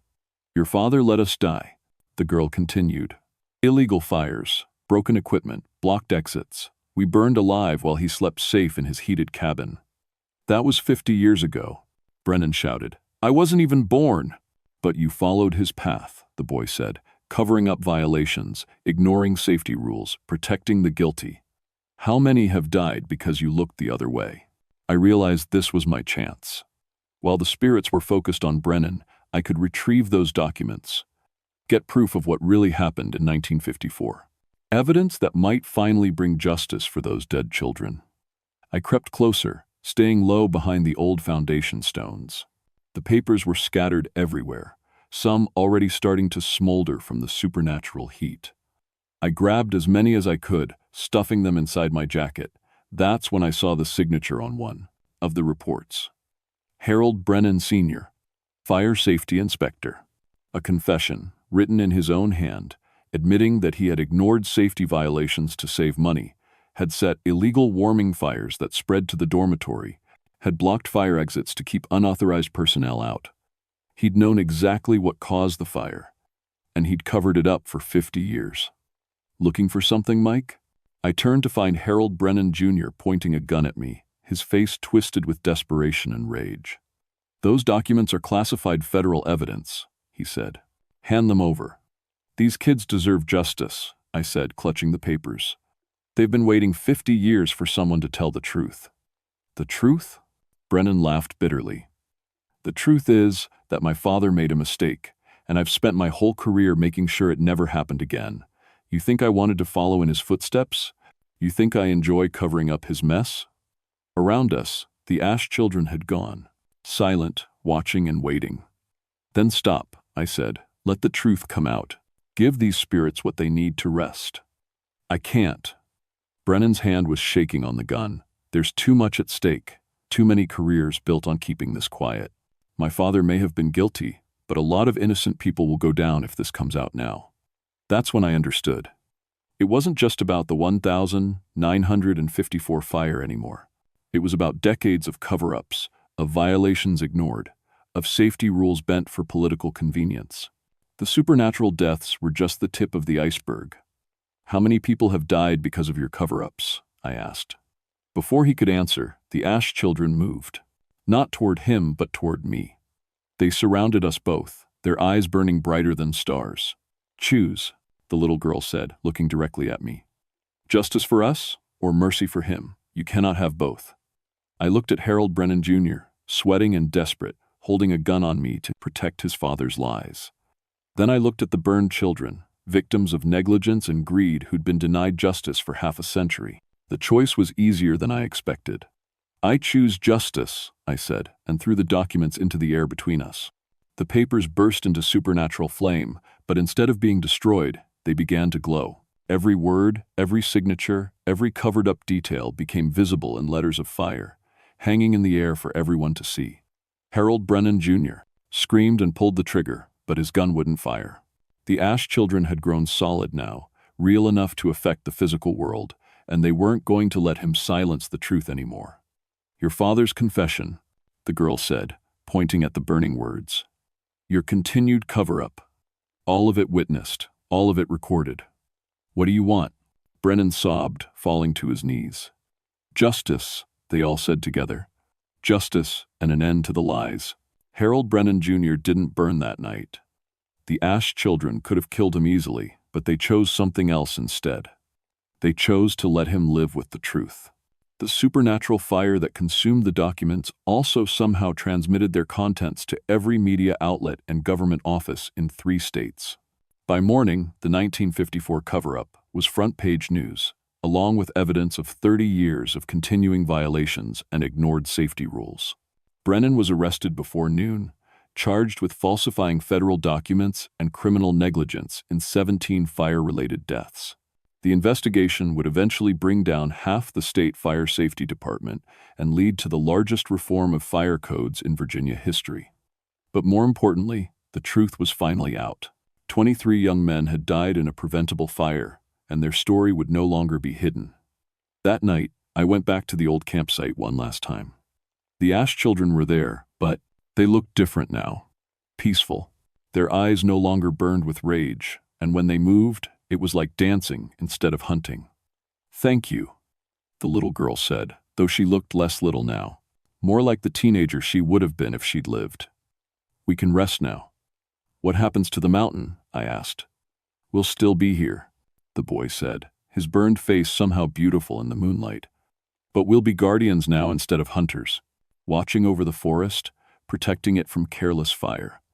They began to fade as the sun came up, dissolving into morning mist and golden light. But I knew they weren't really gone. I could feel their presence in every tree, every blade of grass, every breath of wind across the mountain.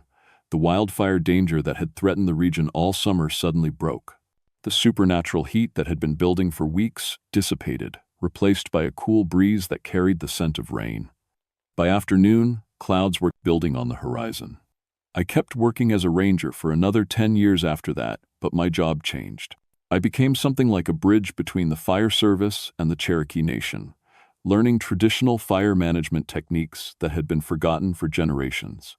Chief Smokehouse taught me how to read the mountain's moods, how to sense when the fire spirits were restless, how to keep the balance between human needs and natural law. The Ash children kept their word. They became guardians of the forest, appearing to warn hikers away from dangerous areas, guiding lost campers to safety, and making sure that anyone who entered their domain showed proper respect for the power of fire. Sometimes, on clear mornings, when the light hits the forest just right, I can still see them playing in the meadows where flowers now grow where their dormitory once stood. They're children again in those moments, laughing and running, and free of the anger that bound them for 50 years. I live in the tower still, keeping watch over their mountain. The nightmares about my family's fire have finally stopped, replaced by dreams of children dancing in fields of light. I understand now that my survival wasn't random, wasn't guilt to carry. It was purpose. Fire is alive. Every firefighter knows that. But the Ash children taught me that fire has memory too.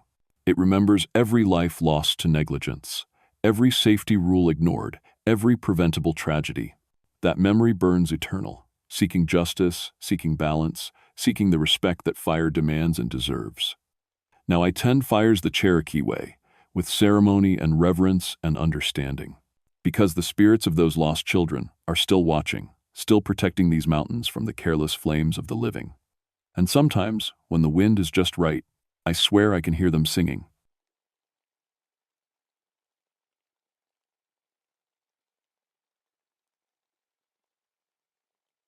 My name is Tom Nightingale, and I've been a park ranger for 12 years now. I work the Mount Pleasant area in Jefferson National Forest, up in Virginia's Blue Ridge Mountains. People think being a ranger is all about helping lost hikers and putting out campfires, but most of my job is listening.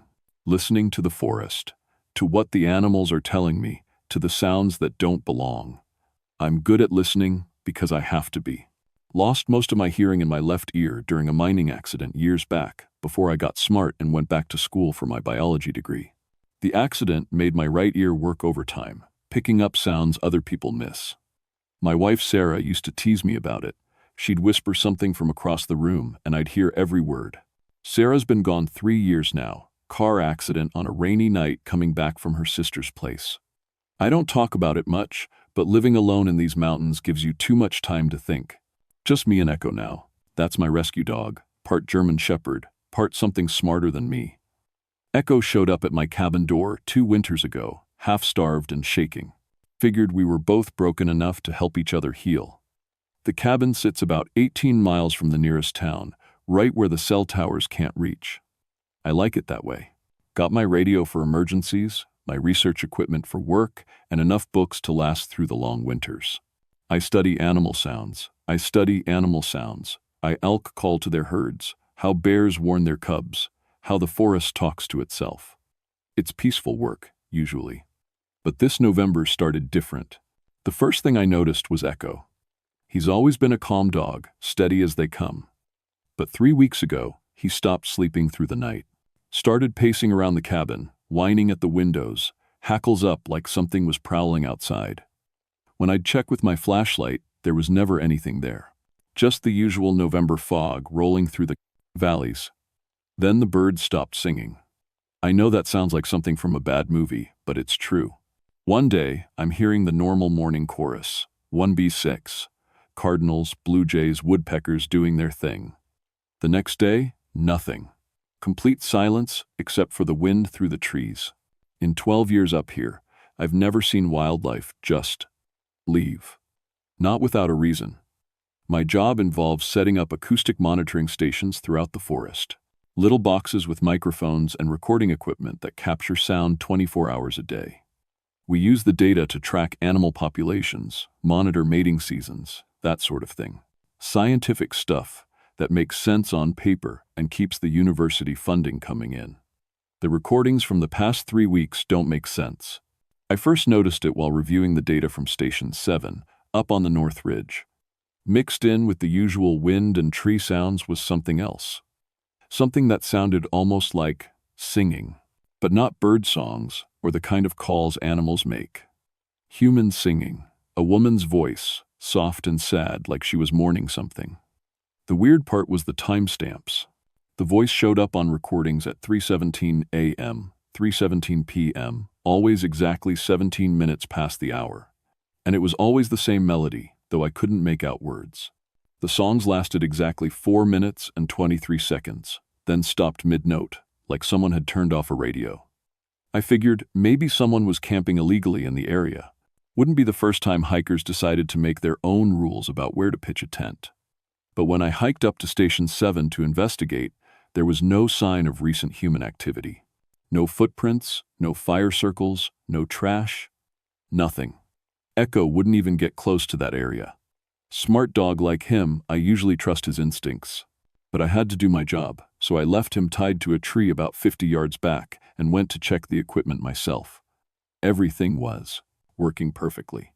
No mechanical problems, no interference from other electronics, just that voice, clear as anything, singing its sad song to an empty forest. That night, I called my friend Dr. Elizabeth Harper down at the university. Liz is an expert in acoustic phenomena, ILA Shay. If anyone could explain what I was hearing, it would be her. Tom, you're probably dealing with pareidolia, she said over the crackling phone line. It's when your brain interprets random sounds as familiar patterns, like seeing faces in clouds or hearing voices in static. I've been doing this for 12 years, Liz. I know the difference between hearing things and recording them. There was a pause. Send me the files. I'll take a look. I uploaded the recordings to our shared server and went to bed. Echo spent the whole night pacing again, and I couldn't shake the feeling that something was watching the cabin. Twice I got up to check the windows, and twice I saw nothing but fog and darkness. The next morning, Liz called me back. She sounded different, shaky. Tom, where exactly did these recordings come from? Station 7, North Ridge, about 4,000 feet up. Why? I ran them through spectrographic analysis. The voice, it's hitting frequencies outside the normal human range. And Tom, there's something else. The melody matches a traditional Irish keening song, a mourning song for the dead. That's when I knew I was dealing with something that didn't belong in any of my training manuals. The morning after Liz's call, I decided to set up additional monitoring equipment around Station 7. If something strange was happening up there, I needed better documentation. Scientific method, right? Observe, record, analyze. Same approach that got me through graduate school. I loaded my truck with portable recording gear, extra batteries, and my emergency kit. Echo jumped in the passenger seat without his usual enthusiasm. He kept looking back toward the cabin, like he wanted to stay home. Come on, boy. Whatever's out there, we'll face it together. The drive up to Mount Pleasant takes about 40 minutes on the Forest Service roads. Narrow, winding paths that weren't built for comfort. Halfway up, Echo started whimpering. Not his usual car sickness sounds. Something deeper, more worried. I pulled over and checked him out, but he seemed fine physically, just scared. The fog was thicker than usual that morning, turning the familiar forest into something alien. Trees appeared and disappeared like ghosts. Distances became impossible to judge. I've driven these roads thousands of times, but I had to use GPS to make sure I was headed in the right direction. When I reached the Station 7 area, I parked and started hiking in with my equipment. The forest was dead quiet, except for our footsteps on wet leaves. No birds, no squirrels, no insects. Even the wind seemed muted. Echo stayed close to my legs, which wasn't like him at all. Usually he'd be ranging ahead, investigating smells, being a dog. I set up 3 new recording stations in a triangle around the original equipment, each about 100 yards apart. If the voice was coming from a specific location, triangulation would help me pinpoint it. Basic acoustic science. The work took most of the morning. By the time I finished, the fog had lifted enough to see the ridgeline clearly. Beautiful country, the kind that makes you understand why people fight to protect wild places. But something felt wrong about it, like the landscape was holding its breath. I was packing up my tools when Echo started growling. Not his normal "there's a squirrel" growl. This was deeper, more serious, the kind of sound he made the one time we encountered a black bear near the cabin. His hackles were up, ears forward, staring at something in the tree line about 50 yards away. I followed his gaze, but didn't see anything unusual. Just rhododendron bushes and mountain laurel, thick enough to hide a deer or maybe a person. "What is it, boy?" Echo whined and pressed against my legs. Then I heard it, singing, the same melody from the recordings. But this time it was live, happening right there in front of me. A woman's voice, clear and beautiful and infinitely sad. The words weren't in English. Dialect sounded like Irish Gaelic maybe, or some other old language I didn't recognize. The voice seemed to come from everywhere and nowhere at once. Not from the bushes where Echo was looking, but from the air itself, like the forest was singing. I pulled out my portable recorder and started taping. My hands were shaking, whether from excitement or fear, I couldn't tell. This was it. Real-time documentation of whatever was happening up here. The song lasted exactly 4 minutes and 23 seconds, just like on the station recordings. Then it stopped mid-note, and the silence that followed was deeper than before. Even the normal forest sounds, wind through trees, distant creek water, seemed muted. Echo relaxed slightly, but he kept watching the tree line. I checked my recorder. Perfect quality audio, clear as a studio recording. Whatever was singing had a trained voice, someone who knew how to project and control their breathing. But there was still nobody there. I spent the next hour searching the area where the voice had seemed strongest. No footprints in the soft earth, no broken branches or disturbed vegetation. No sign that anyone had been there recently, maybe ever. That's when I found the first one. Hidden under a pile of leaves and branches, carefully arranged to look natural, was a small wooden cross. Hand-carved, weathered with age, with initials scratched into the wood. M.O. 1863. Below the cross, someone had placed fresh wildflowers. Mountain laurel blossoms and late autumn asters, picked recently enough that they hadn't wilted yet. I photographed everything, marked the GPS, coordinates, and continued searching. 50 yards away, I found another cross. This one marked F.B. 1863. Same careful camouflage, same fresh flowers. 2 graves, both from 1863. Civil War era. But Jefferson National Forest had detailed historical surveys, and there were no records of burials in this area. These were unofficial graves, hidden graves. Someone was tending them. The drive back to the cabin took longer than usual because I kept stopping to check my rearview mirror. Silly, since the nearest vehicle was probably 20 miles away, but I couldn't shake the feeling of being followed. Echo spent the whole trip looking out the back window, alert and worried. At the cabin, I uploaded my new recordings to send to Liz, then started researching the initials from the crosses. The National Archives database showed thousands of Civil War casualties, but I narrowed the search to Virginia units active in 1863. Found him first, Fighting Bear, Cherokee warrior who served as a scout for Confederate forces. Killed in action the 12th of November 1863 at a skirmish near what was now Mount Pleasant. No body recovered. The woman took longer to find. Moira O'Brien, Irish immigrant, age 23. Not a soldier, but her death was listed in civilian casualty reports from the same date. Cause of death, exposure and grief. Whatever that meant, I was still reading when my radio crackled to life. Ranger Station, this is Sheriff Ramsey. Got a welfare check request for Tom Nightingale. You copy? I grabbed the handset. This is Nightingale. I'm fine, Sheriff. What's the concern? Got a call from Dr. Harper down at the university. Says she's been trying to reach you for 2 days and you're not answering your phone. 2 days? I checked my calendar. It was Thursday afternoon. Last I remembered, it was Tuesday morning when I went up to Station 7. I'd lost 2 days. Sheriff Dale Ramsey showed up at my cabin an hour after the radio call. Big man with kind eyes and a slow way of talking that came from growing up in these mountains. His family had been living in the area for 6 generations, which made him practically an expert on local history and folklore. Tom, you look like hell, he said, accepting a cup of coffee and settling into my kitchen chair. When's the last time you slept? Honest answer? I couldn't remember.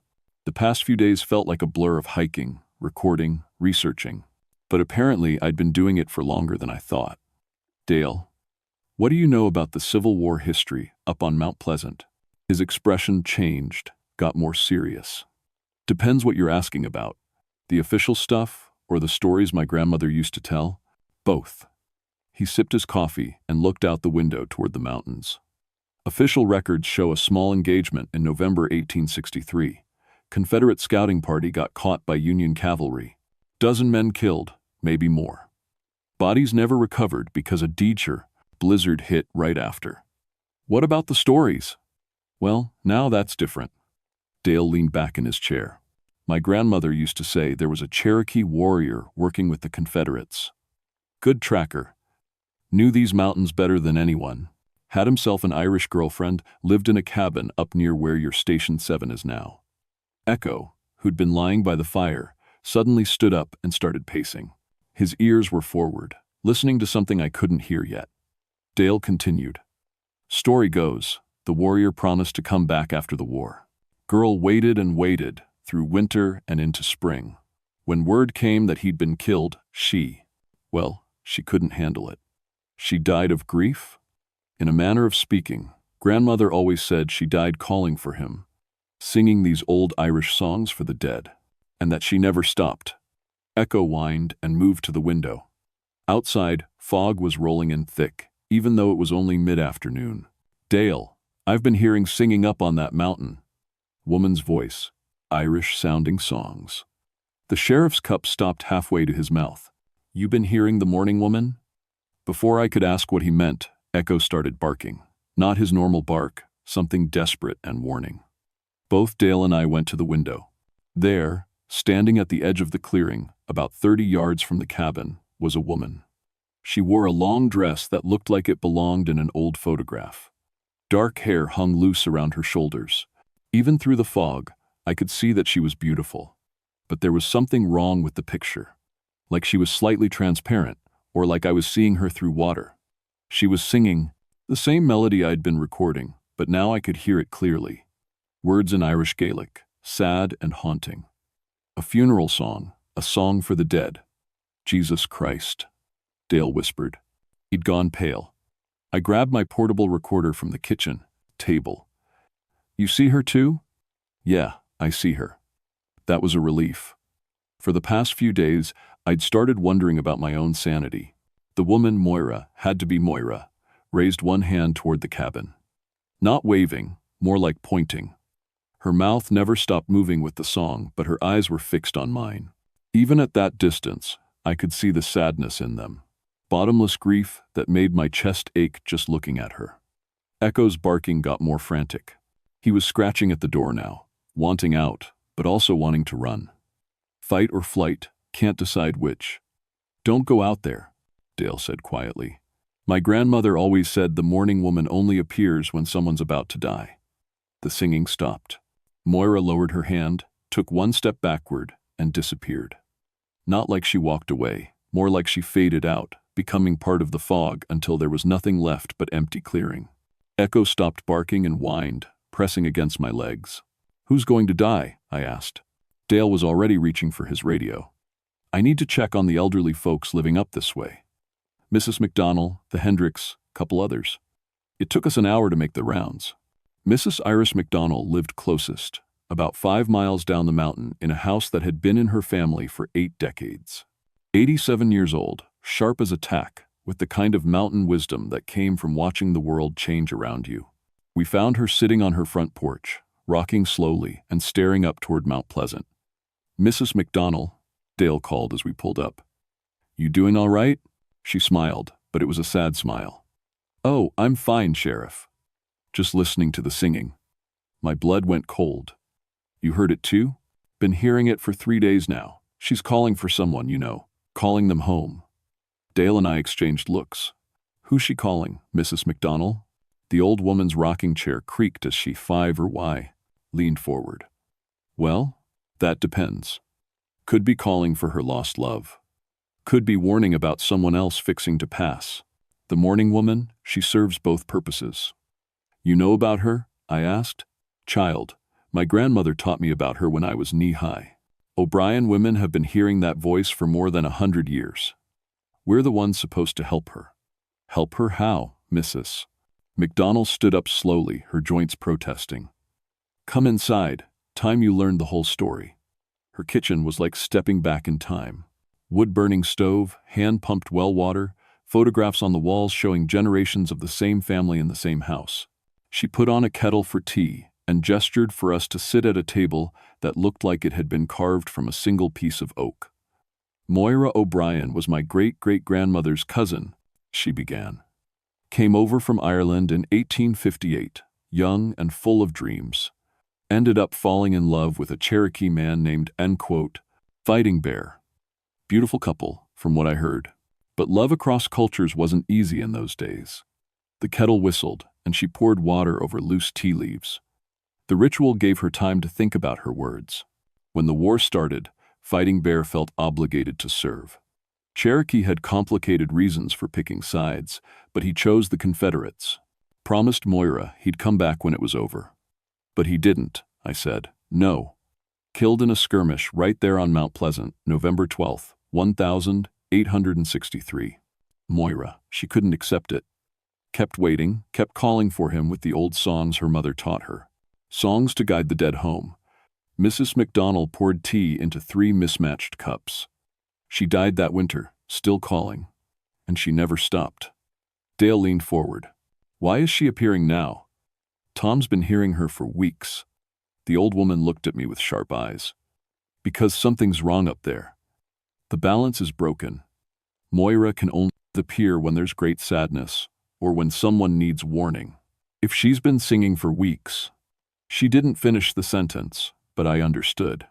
Something bad was coming. How do we help her? I asked. First, you need to understand what she's really doing. She's not just mourning her own loss. She's trying to protect people. The songs are warnings, but only if you know how to listen. Mrs. McDonnell went to an old chest in the corner and pulled out a leather-bound journal. The pages were yellow with age, filled with handwriting and faded ink. This belonged to my great-great-grandmother. She wrote down everything Moira told her family over the years. Names, dates, warnings. Every time someone heard the singing, someone in these mountains died within a day or two. She opened the journal and showed us page after page of entries. Names I didn't recognize, but dates going back more than a century. And at the bottom of each page, a note, warning, heeded, or warning, ignored. What's the difference? Dale asked. When families listened to the warning and prepared for loss, gathered together, said goodbyes, made peace with dying, the passing was gentle, natural. When they ignored the singing, she flipped to a different section. These pages had different notations. Found in woods, disappeared during storm, accident on mountain road. She tries to help, Mrs. McDonald said quietly. But she can't stop death. She can only warn about it and maybe make it easier. I thought about Sarah, about the rainy night 3 years ago. Had Moira been singing then? Had there been warnings I was too stubborn or too rational to hear? Mrs. McDonald, I said, who is she singing for now? The old woman closed the journal and looked directly at me. That's what you need to find out. But Tom, be careful. Something's got her more upset than I've ever seen. 3 days of constant singing means more than just one person passing. Something bigger is coming. That night, I couldn't sleep. Echo had finally settled down, but every sound in the forest made me alert. Around 3 a.m., I heard it again, the singing, floating down from Mount Pleasant, closer this time, like Moira was moving down the mountain toward populated areas. I grabbed my recorder and stepped onto the cabin porch. The fog was so thick I could barely see the tree line, but the voice was crystal clear. And this time, I could make out some of the words. She was singing names. Mrs. McDonald's name, Dale Ramsey's name, my name. And woven through it all, like a lament, one name repeated over and over. Sarah, Sarah, Sarah. I didn't wait for morning. Threw on my clothes, grabbed my emergency kit, and loaded Echo into the truck. If Moira was singing our names, we needed to get to the people on her list before whatever was coming arrived. First stop was Mrs. McDonald's house. Found her already awake, sitting at her kitchen table with the old journal open in front of her. I heard her singing, she said before I could speak. Singing my name, and yours, and the sheriff's. We need to get you somewhere safe. She smiled that sad smile again. Child, I'm 87 years old. I've been expecting this call for years now, but you still have work to do. What work? Helping her finish what she started. She's been trying to warn people for more than a century, but she's getting weaker. The mountain's changing. Too much noise and development. Her voice is getting lost. Mrs. McDonald stood up and walked to the window. There's something else, though. Something that's got her singing multiple names at once. What? Her love. Fighting Bear. His spirit's been trapped since 1863. Can't move on because he never got to say goodbye. Moira's been calling him all these years, but something's blocking him from coming to her. She turned back to me. If they don't reunite, soon, the sadness is going to kill them both. And when a spirit dies the second time, it takes other souls with it. The radio on my belt crackled. Dale's voice, urgent and scared. Tom, you need to get up here. Found something at the Hendricks place. The Hendricks lived about 3 miles up the mountain from Mrs. McDonald. Older couple, kept to themselves, made their living selling crafts to tourists. When we arrived, Dale's patrol car was parked crooked in their driveway, like he'd stopped fast. Found him standing in their backyard, staring at something in the trees. They're gone, he said without turning around. House is empty, but their car's still here. Coffee was still warm when I arrived. Gone where? He pointed to the tree line. Follow me. But Tom, prepare yourself. We hiked about 100 yards into the woods, following a path that shouldn't have existed. The trees were arranged wrong, like they'd grown in straight lines instead of naturally. The ground was covered with leaves, but they were all the same color. Brown and gold and red in perfect patterns. At the center of the strange grove, we found them. Mr. and Mrs.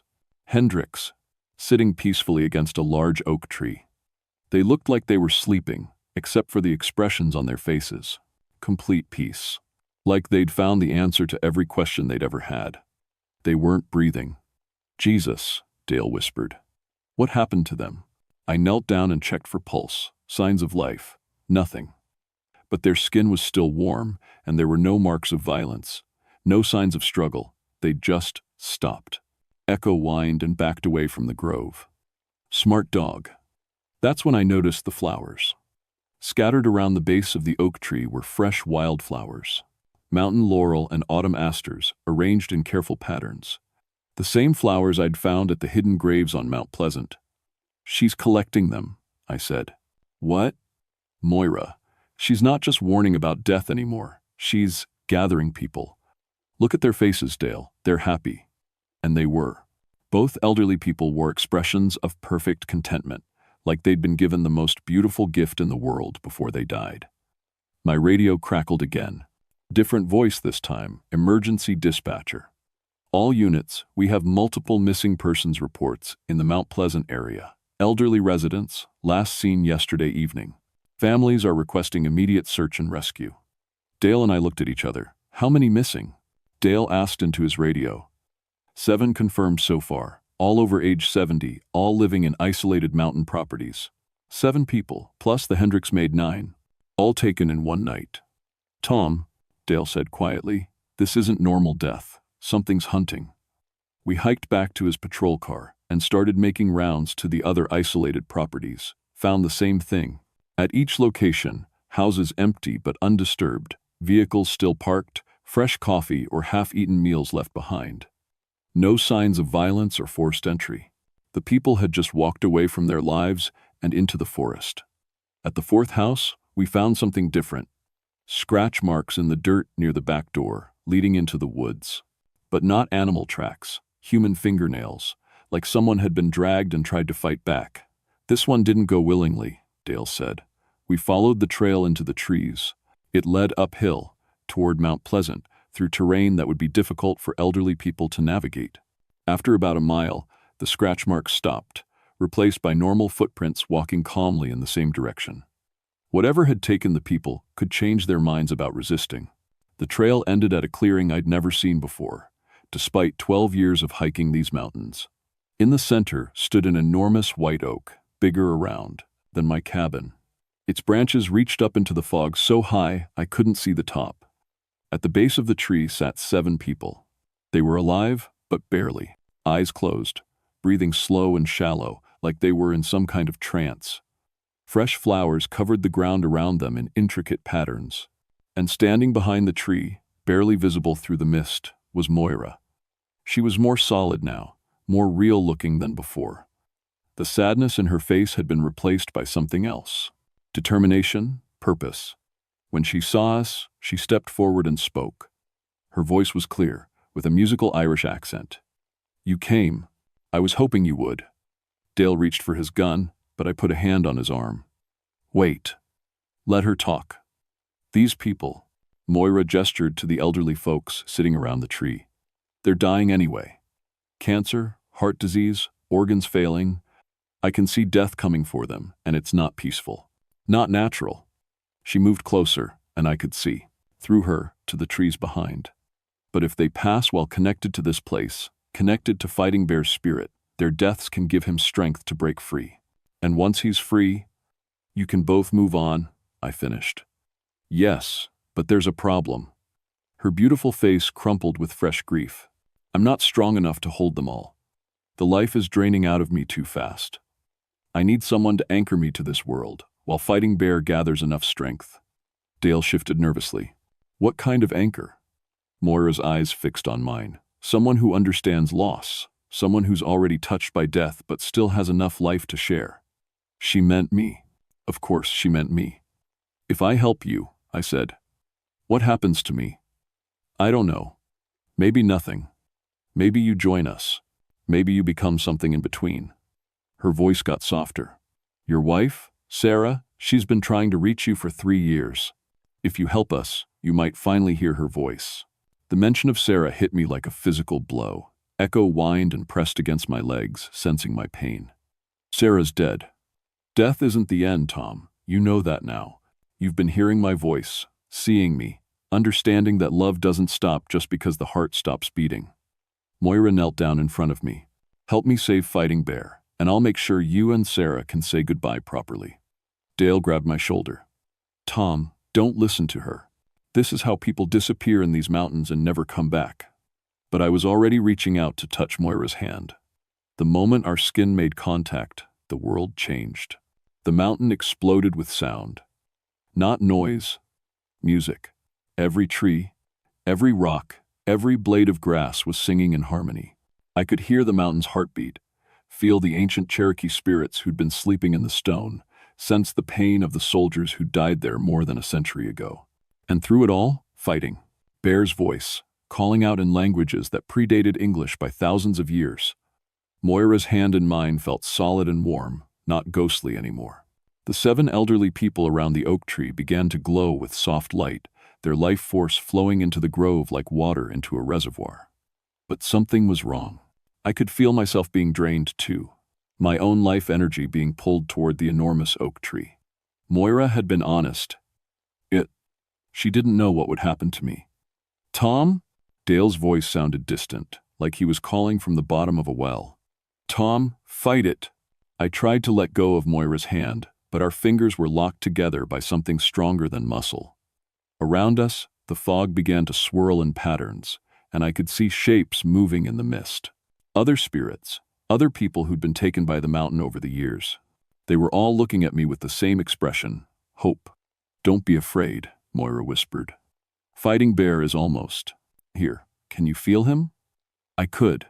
Something powerful was rising up through the earth, through the roots of the great oak, gathering strength from the life energy of the dying people.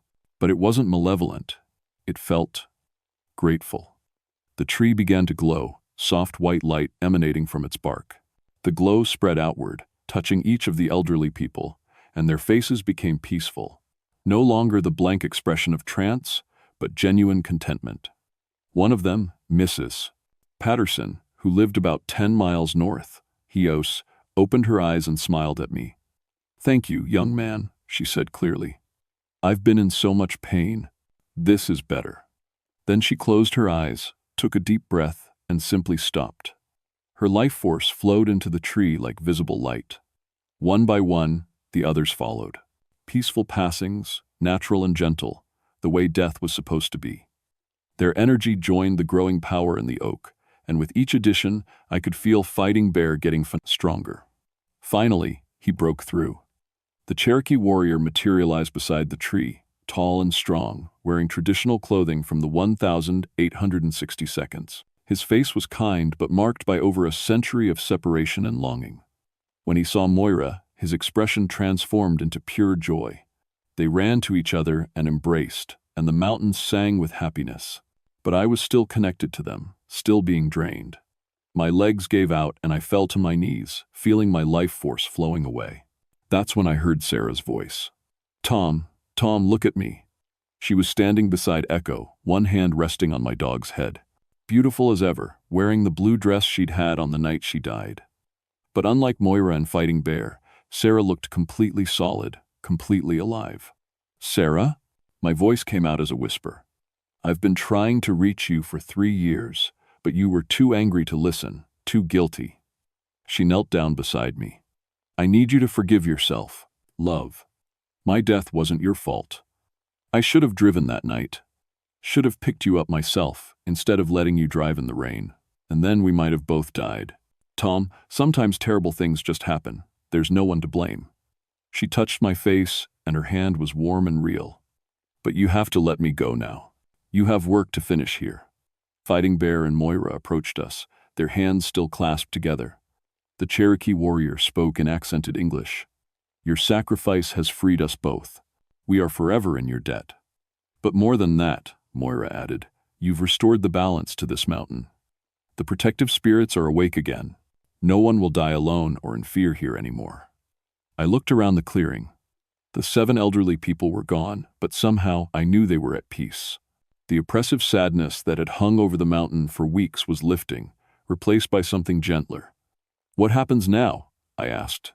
Sarah smiled. Now, you go back to your life, continue your work. Help people understand that science and spirit don't have to be enemies. She kissed my forehead, and I felt a tremendous weight lift from my shoulders. 3 years of guilt and grief, gone in an instant. Will I see you again? When it's time. But not for many years yet. She looked at Fighting Bear and Moira. You have new friends now. They'll watch over you. The 2 spirits nodded. Fighting Bear spoke. This mountain is protected now. The Cherokee ancestors are awake, and Moira's warning songs will guide the troubled dead home. You will be our voice in the world of the living. Moira stepped forward. Anytime you hear my singing, know that someone needs help. Follow the music and trust what you find. Sarah kissed me one more time, then began to fade. Take care of Echo. He's been protecting you from things you couldn't see. And then they were all gone. The clearing was empty except for me, my dog, and Dale Ramsey, who was holding his radio and looking confused. Tom? Tom, what the hell just happened? One minute you were standing there talking to thin air, the next minute you collapsed. You've been unconscious for 20 minutes. I stood up slowly, feeling strangely energized despite what I'd been through. Did you see the people? The elderly folks who were sitting around the tree? What people? Tom, there's nobody here but us. I looked around the clearing. No bodies, no signs that anyone had been there. Just me, Dale, and Echo, in an empty grove with one enormous white oak tree. But I could still hear music in the wind, faint but unmistakable, like the mountain itself was humming with contentment. Let's go home, I said. That was 6 months ago. The missing persons cases were closed when the elderly residents turned up at their homes the next morning, safe and healthy. They all reported having beautiful dreams about walking through peaceful forests, but no memory of leaving their houses. Mrs. McDonnell is still alive and sharp as ever. She says the mountain feels different now, more at peace. The wildlife has returned. Birds singing, squirrels chattering, all the normal forest sounds I was used to. I still hear Moira's voice sometimes, usually when I'm deep in the backcountry doing research. But now it's not sad anymore. It's protective, warning me about dangerous weather or difficult terrain. Once, her singing led me to a lost hiker who'd broken his leg and couldn't call for help. My acoustic monitoring equipment has recorded some interesting phenomena over the past few months. Sounds that don't match any known animal species, but aren't threatening. Music in the mountains. Conversations in languages that predate European settlement. I've started a new research project documenting what I call beneficial acoustic anomalies. The university thinks it's groundbreaking work. I just call it listening to the neighbors. Echo is healthier and happier than ever. Sometimes I catch him looking toward the mountains and wagging his tail at something I can't see. I think he has friends up there now. And sometimes, on quiet nights when the fog rolls through the valleys, I swear I can hear Sarah laughing. The mountains are full of voices if you know how to listen. Most of them are trying to help. You just have to be willing to hear them.